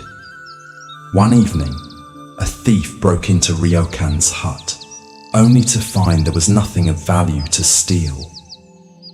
Ryokan was meditating in the corner and heard the intruder searching through his few belongings. Recognizing what was happening, Ryokan spoke gently without turning around. "You have come a long way to visit me," he said, "and you should not return empty-handed. Please take my clothes as a gift." The thief was startled by this unexpected response, but took the monk's tattered robe and quickly fled the hut, confused by the strange encounter. Ryokan sat naked, watching through the window as the thief disappeared into the night. Looking up at the full moon illuminating the landscape, he sighed and said softly, "Poor fellow. I wish I could have given him this beautiful moon." This simple story reveals a profound truth about the nature of true wealth and the source of genuine happiness. While the thief sought material treasures, Ryokan had discovered something far more valuable: the capacity to appreciate the beauty of the moon, the richness of the present moment, and the freedom that comes from non-attachment to possessions. The Buddha taught, "Let us rise up and be thankful, for if we didn't learn a lot today, at least we learned a little. And if we didn't learn a little, at least we didn't get sick. And if we got sick, at least we didn't die. So, let us all be thankful." This teaching reflects Ryokan's perspective, finding contentment not in external acquisitions, but in the appreciation of what is already present and available. Why do we so often search for happiness in the wrong places? Zen Buddhism identifies several factors that lead us astray in our pursuit of fulfillment. First is our conditioning toward acquisition, the belief that accumulating more possessions, experiences, status, or achievements will lead to lasting satisfaction. This belief, reinforced by consumer culture, keeps us endlessly seeking outward instead of discovering the richness available within. Second is our failure to distinguish between pleasure and happiness. Pleasure comes from obtaining what we desire, but it's inevitably temporary and often followed by renewed craving. True happiness, by contrast, arises from our relationship to what is already present, our capacity to appreciate, engage, and find meaning regardless of external circumstances. Third is our overlooking of ordinary wonders. Like the thief who couldn't see the moon's beauty, we often miss the extraordinary gifts freely available in each moment. The miracle of breath, the beauty of nature, the warmth of connection, the capacity for awareness itself. Blinded by our fixation on what's lacking, we fail to notice the abundance that surrounds us. The Japanese concept of wabi-sabi embodies Ryokan's perspective, finding beauty in simplicity, imperfection, and natural processes rather than luxury, flawlessness, or permanence. This aesthetic values the weathered, the authentic, and the humble over the polished, impressive, or extravagant. Ryokan's simple hut, though lacking material treasures, was rich in wabi-sabi, the profound beauty that reveals itself only to the spacious, appreciative mind. Zen practice cultivates this capacity for appreciation through mindfulness of ordinary experiences. Activities like mindful walking, eating, or listening train us to fully receive the richness of simple moments. Meditation helps us recognize how our constant reaching for something else prevents us from experiencing what's already here. And the tradition's emphasis on simplicity creates space for deepening appreciation rather than constant acquisition. The Buddha said, "Health is the greatest gift, contentment is the greatest wealth, faithfulness is the best relationship." This teaching points to the true sources of well-being, not external possessions, but internal qualities of mind and heart. Ryokan embodied this understanding, finding wealth not in material goods, but in his appreciation of the moon, his generous spirit, and his freedom from attachment. In your own life, notice when you fall into the thief's pattern of overlooking freely available treasures while searching for something else.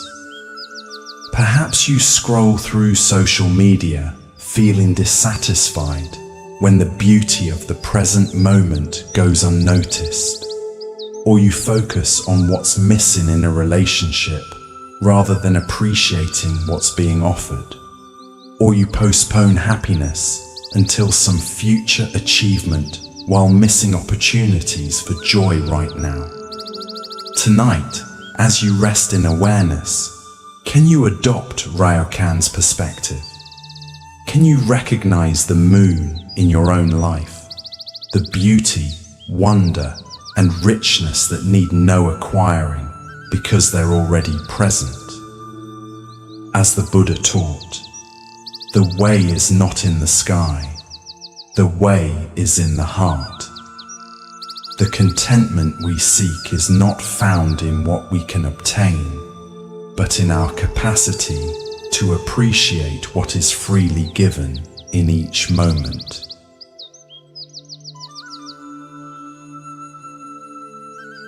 Let us now turn to a story about finding our true path. This is choosing the right boat. A young seeker once traveled to a riverside monastery known for its wise Zen masters. Having studied multiple spiritual traditions and practices, he found himself confused about which path to follow. Each teaching seemed to contradict the others, and the variety of methods left him paralyzed with indecision. When he arrived at the monastery, he was greeted by an elderly master who listened patiently to his dilemma.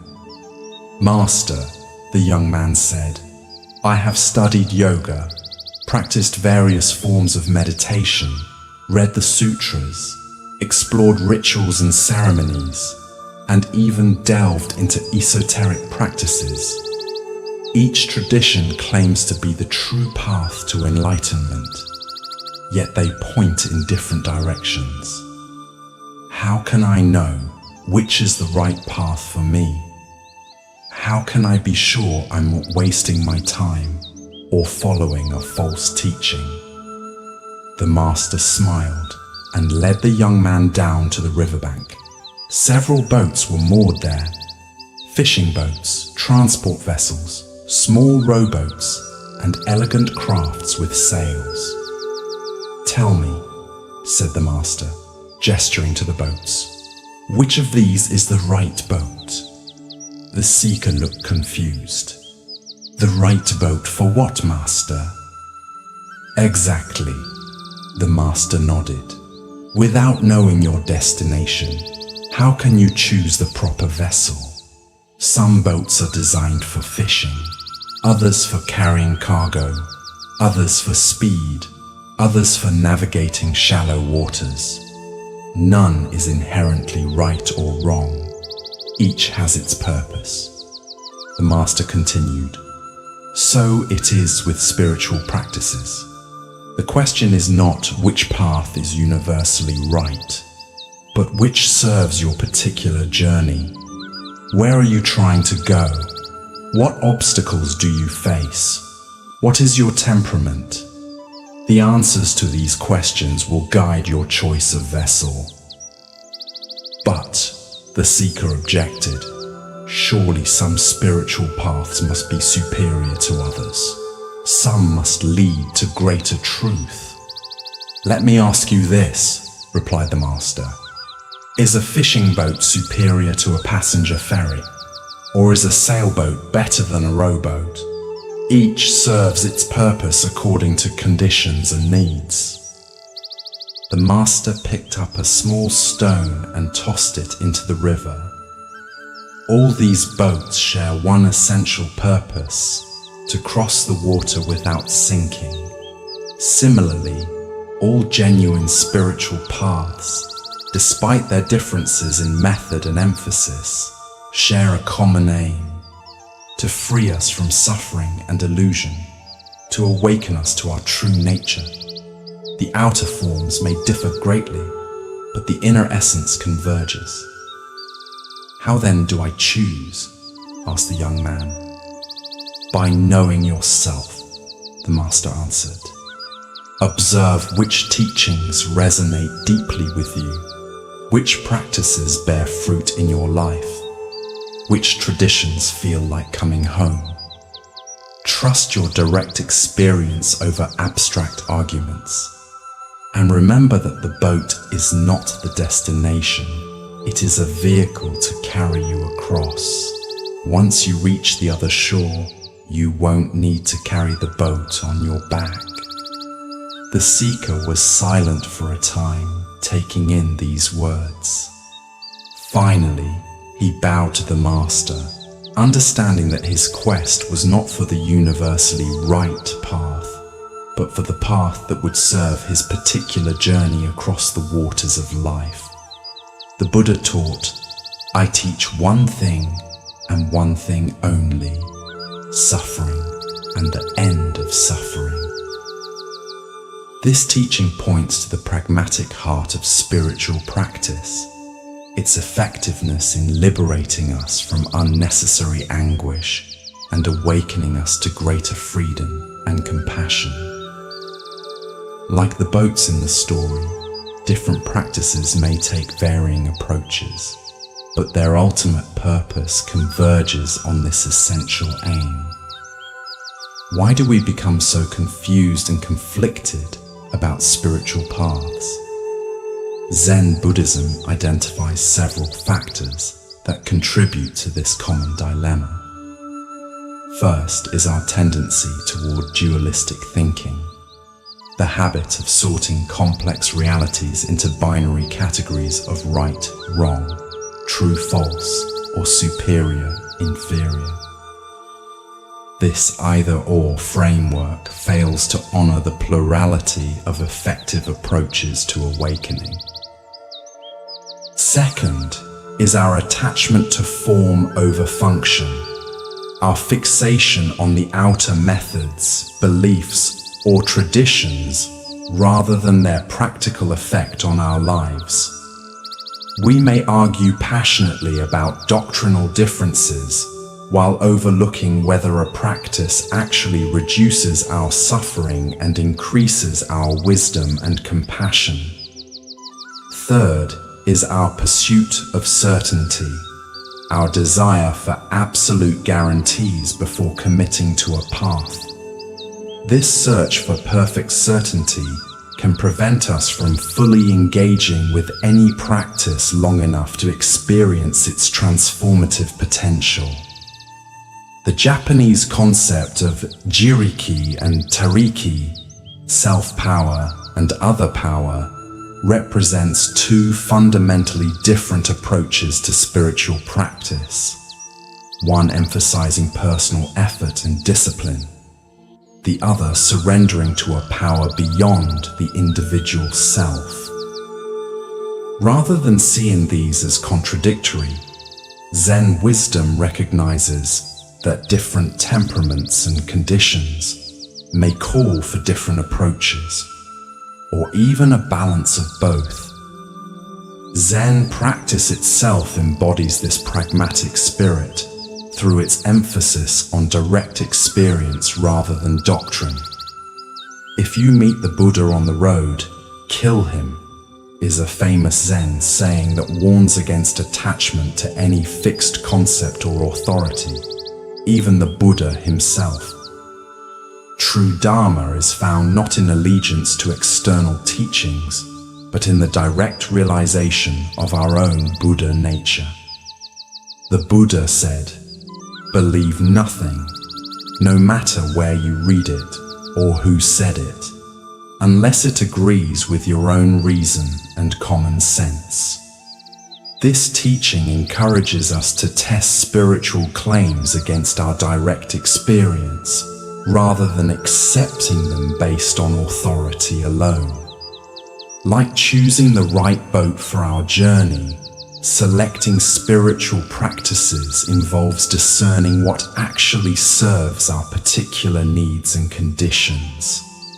In your own spiritual or personal development journey, notice if you've been caught in confusion similar to the young seekers. Perhaps you've felt overwhelmed by conflicting spiritual teachings or personal growth methods, or you've worried about finding the one true path among many options, or you've been reluctant to commit to a practice for fear of choosing the wrong one. Tonight, as you rest in awareness, can you connect with the wisdom of the boat metaphor? Can you sense which practices, teachings, or approaches have actually helped you cross the waters of confusion toward greater clarity and peace? As the Buddha taught, the whole path of mindfulness is this: whatever you are doing, be aware of it. This simple instruction reminds us that the most important quality of any spiritual approach is its capacity to awaken us to the present moment, the only place where genuine transformation can occur.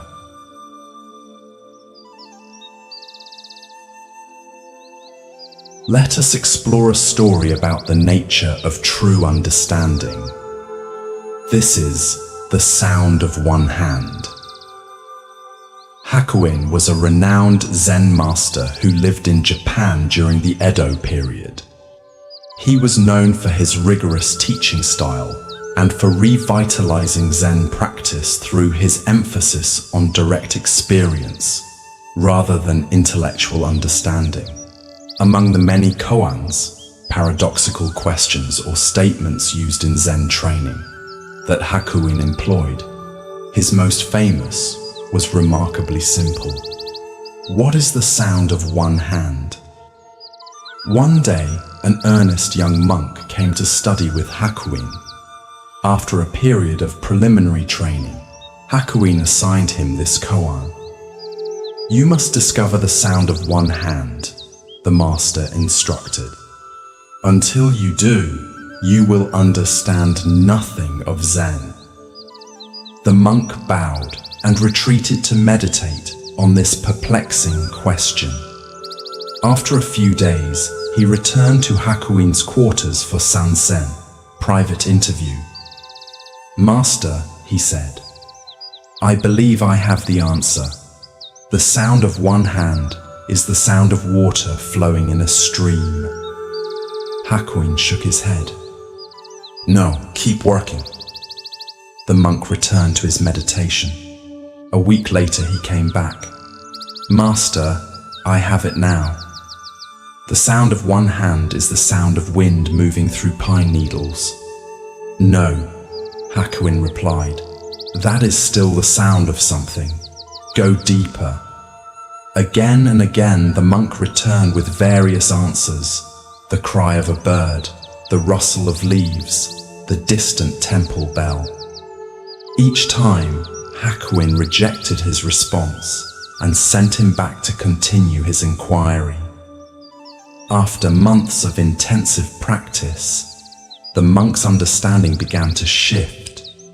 He stopped trying to find a clever answer and instead allowed the question to penetrate deeper, beyond his conceptual mind. One morning, as he sat in meditation, something broke open within him. He rushed to Hakuin's quarters. When Hakuin asked, "What is the sound of one hand?" the monk responded not with words, but with presence, a direct, immediate demonstration that transcended conceptual understanding. Hakuin smiled and nodded, recognizing that the monk had finally moved beyond seeking answers to experiencing the question itself as a gateway to direct realization. The Buddha taught, the finger pointing to the moon is not the moon. This teaching highlights the distinction between conceptual understanding, which points toward truth, and direct realization, which is truth itself. The monk's journey from intellectual answers to immediate experience reflects this fundamental shift. Why do we so persistently mistake concepts for reality? Zen Buddhism identifies several patterns that keep us trapped in conceptual understanding rather than direct experience.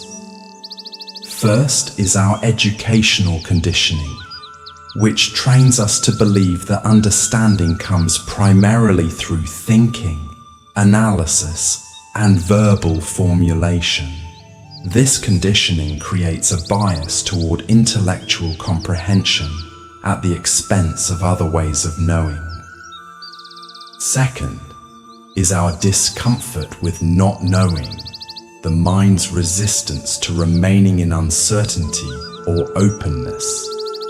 When faced with a question like, "What is the sound of one hand?" our immediate impulse is to produce an answer, any answer, rather than dwelling in the fertile space of questioning itself. Third is our separation of knowing from being, our tendency to treat understanding as something we possess rather than something we embody. True Zen realization is not about having the right concept, but about becoming the understanding itself through direct experience. The Japanese term mu, literally nothing or non-being, is often used in Zen to cut through conceptual thinking. When a monk asked Master Joshu whether a dog has Buddha nature, Joshu famously replied, "Mu," not as a negative answer, but as a way of rejecting the very framework of the question. This use of mu exemplifies Zen's approach to transcending dualistic thinking through direct pointing. Koans like "the sound of one hand" are not philosophical puzzles to be solved, but devices for exhausting the conceptual mind and opening a doorway to direct experience. They deliberately challenge logical thinking, creating conditions where intellectual understanding must give way to a different mode of knowing. The Buddha said, "As a solid rock is not shaken by the wind, so the wise are not shaken by praise or blame."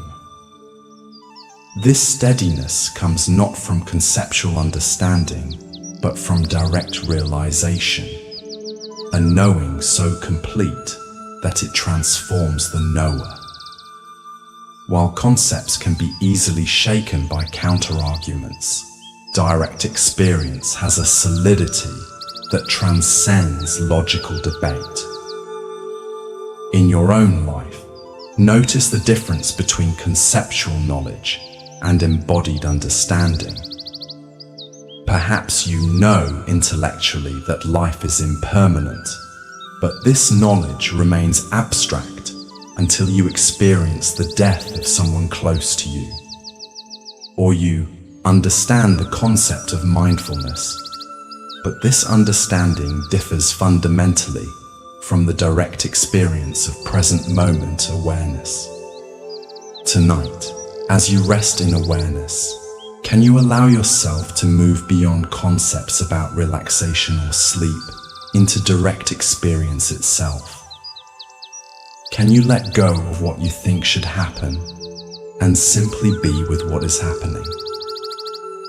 As the Buddha taught, don't just do something, sit there.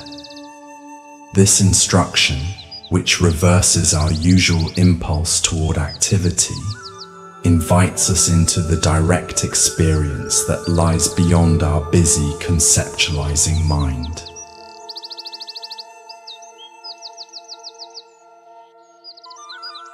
Let us now turn to our final story, one that illuminates the way beyond seeking. This is the Sacred Mountain. In ancient China, a young scholar named Li had devoted years to studying spiritual texts from various traditions. He had read countless sutras, memorized sacred verses, and debated with learned masters. Despite his extensive knowledge, he felt that something essential was missing, a direct experience of the truth these teachings pointed toward. Having heard that a great Zen master lived as a hermit on a sacred mountain, Li decided to make the difficult journey to seek the master's guidance. After many days of arduous travel through forests and up steep slopes, he finally reached the simple hut where the master lived. The old master welcomed him warmly and invited him to rest from his journey. After they had shared a simple meal, Li explained the purpose of his visit. "Master," he said, "I have studied the spiritual teachings extensively. I know the doctrines and philosophies, but I feel I am missing the essence. I have come to ask, what is the ultimate truth?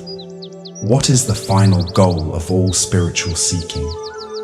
What is enlightenment?" The master looked at him with kind eyes and said, "Before I answer, would you like some tea?" Li nodded, and the master rose to prepare it. While the water was heating, the master asked, "Tell me, what did you notice as you climbed the mountain to reach my hut?" Li thought for a moment. "Well, the path was steep and difficult. There were many rocks and roots that made climbing challenging. Sometimes I had to rest to catch my breath." "And did you notice anything else?" the master inquired. "There were beautiful pine trees and colorful wildflowers along the way," Li added. "At one point I crossed a stream with incredibly clear water, and occasionally there were gaps in the trees that revealed breathtaking views of the valleys below." "I see," said the master, pouring the tea. "And now that you are here, what do you expect to find?" Li hesitated. "I'm not sure exactly. Some profound teaching or experience that will finally make everything clear. The ultimate truth that all the texts point toward, but never quite reveal." The master handed Li a cup of tea and sat down beside him at the entrance to the hut. From this vantage point, they could see the magnificent landscape, mountains rising in the distance, clouds drifting across the vast sky, birds soaring on thermal currents. After they had sipped their tea in silence for some time, the master spoke. "The ultimate truth you seek was present in every step of your journey, in the effort of your climbing, in the beauty you observed, in the challenges you faced. It is here now in this cup of tea, in the mountains before us, in the space of awareness in which all these experiences arise. He continued, there is nothing to attain beyond what is already present. Enlightenment is not some special state separate from your ordinary experience. It is seeing the extraordinary within the ordinary, recognizing the sacred nature of each moment. The master gestured toward the panorama before them. This mountain you call sacred is no more sacred than the ground where your home stands. These trees are no more special than those growing in your village. This moment is no different in its essential nature from every other moment of your life. Li looked confused. Then why did I need to make this difficult journey? Why do we study and practice at all? The master smiled. The journey was necessary not because the truth is hidden on this mountain, but because you believed it was. Sometimes we must exhaust our seeking before we can recognize what has never been absent. The spiritual path is not about finding what is missing, but about seeing what is already here. As they continued to sit in the quiet beauty of the mountain evening, Li began to understand. The truth he had been seeking was not hidden in esoteric teachings or special experiences, but in the direct, unfiltered encounter with life itself, just as it is in all its ordinary marvel. The Buddha taught, if we could see the miracle of a single flower clearly, our whole life would change. This teaching points to the radical shift in perception that occurs when we stop overlooking the ordinary and recognize the profound nature of what is already present. Li's journey up the sacred mountain represents our common belief that truth is elsewhere, requiring special circumstances or experiences to access. Why do we persistently believe that what we seek is somewhere else? Zen Buddhism identifies several patterns that maintain this illusion.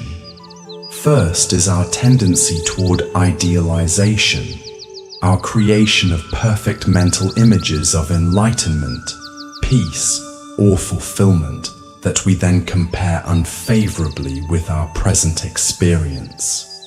This comparison guarantees dissatisfaction with what is already here. Second is what Buddhists call spiritual bypassing, using spiritual ideas or practices to avoid direct engagement with the messy, challenging aspects of ordinary life. By placing truth on a distant mountain, we create a convenient excuse for not finding it in our everyday circumstances. Third is our culturally reinforced habit of postponement, the belief that fulfillment is always in the future, after we achieve something, acquire something, or become something. This habit prevents us from recognizing the completeness available in the present moment. The Japanese concept of shikantaza, just sitting, embodies the spirit of the master's teaching. This practice involves sitting without any goal or object of focus, neither seeking special experiences nor rejecting ordinary ones. It's a radical affirmation that this moment, exactly as it is, contains everything needed for awakening. Zen Master Dogen wrote, "If you cannot find the truth right where you are, where else do you expect to find it?" This teaching challenges our assumption that truth, peace, or enlightenment exists somewhere other than here, in a time other than now. or in an experience other than this. Like Li climbing the sacred mountain, we exhaust ourselves seeking elsewhere what has never been absent. The Buddha said, "It is in the nature of things that joy arises in a person free from remorse." This teaching points to the natural emergence of well-being when we stop creating division between where we are and where we think we should be. The cessation of seeking doesn't leave emptiness, but reveals the fullness that seeking obscured. In your own life, notice when you fall into the pattern of believing that what you seek is elsewhere. Perhaps you think peace will come after you resolve a particular problem, or that connection will feel more genuine with different people, or that life will finally be complete when certain conditions are met. Each of these beliefs creates a subtle rejection of the present, overlooking the sacred mountain where you already stand. Tonight, as we complete our journey through these stories, can you recognize that the peace you seek through listening is not separate from your present awareness? Can you feel how the wisdom in these tales is not distant, but immediately available in your direct experience? As the Buddha taught, peace comes from within. Do not seek it without. The ultimate truth is not hidden on a sacred mountain or in ancient texts, but in the miracle of ordinary awareness, the silent witness that has been present throughout our entire journey together. As we draw our time together to a close, let us reflect on the journey we've taken through these ancient stories of wisdom. Each tale has offered a unique facet of understanding, yet all point to the same essential truth, that peace, clarity, and awakening are available here and now, not in some distant future or special circumstance. The empty boat taught us to recognize when we're filling situations with assumed intentions. The monk and the tiger showed us how to find joy in the present moment despite challenges. The two arrows revealed how we can avoid adding suffering to inevitable pain. The mustard seed helped us understand the universal nature of loss and impermanence. The farmer and the horse demonstrated the wisdom of suspending judgment about life's changing circumstances. We learned from the Buddha and the angry man that we can choose whether to accept the negativity others offer.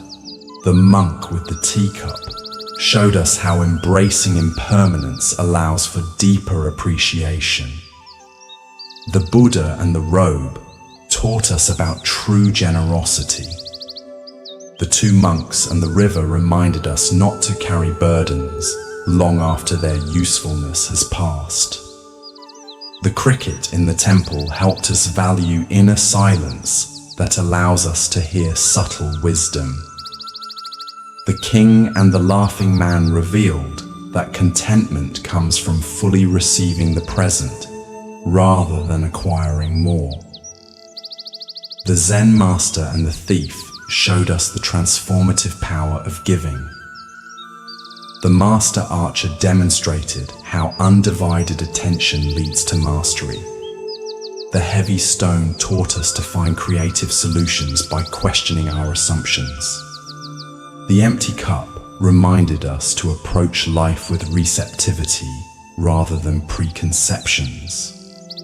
The farmer's "will see" response showed us the wisdom of equanimity amid life's changes. The Zen master's tea demonstrated that true understanding requires emptying our cup of opinions. The samurai at the gate helped us recognize how heaven and hell are created in our own minds. Ryokan and the moon reminded us that the greatest treasures are freely available when we have eyes to see them. The right boat taught us to choose practices that serve our particular journey. The sound of one hand revealed the difference between intellectual understanding and direct realization.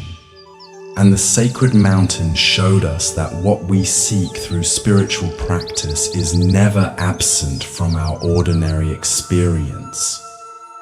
The Buddha taught, these three things cannot remain hidden: the sun, the moon, and the truth. As you continue on your own path, may the truths illuminated in these stories remain with you, not as concepts to remember, but as invitations to experience life with greater presence, compassion, and wisdom. Thank you for sharing this journey. From Moon Mind Temple, may you rest peacefully, waking refreshed and carrying these ancient teachings into the light of a new day.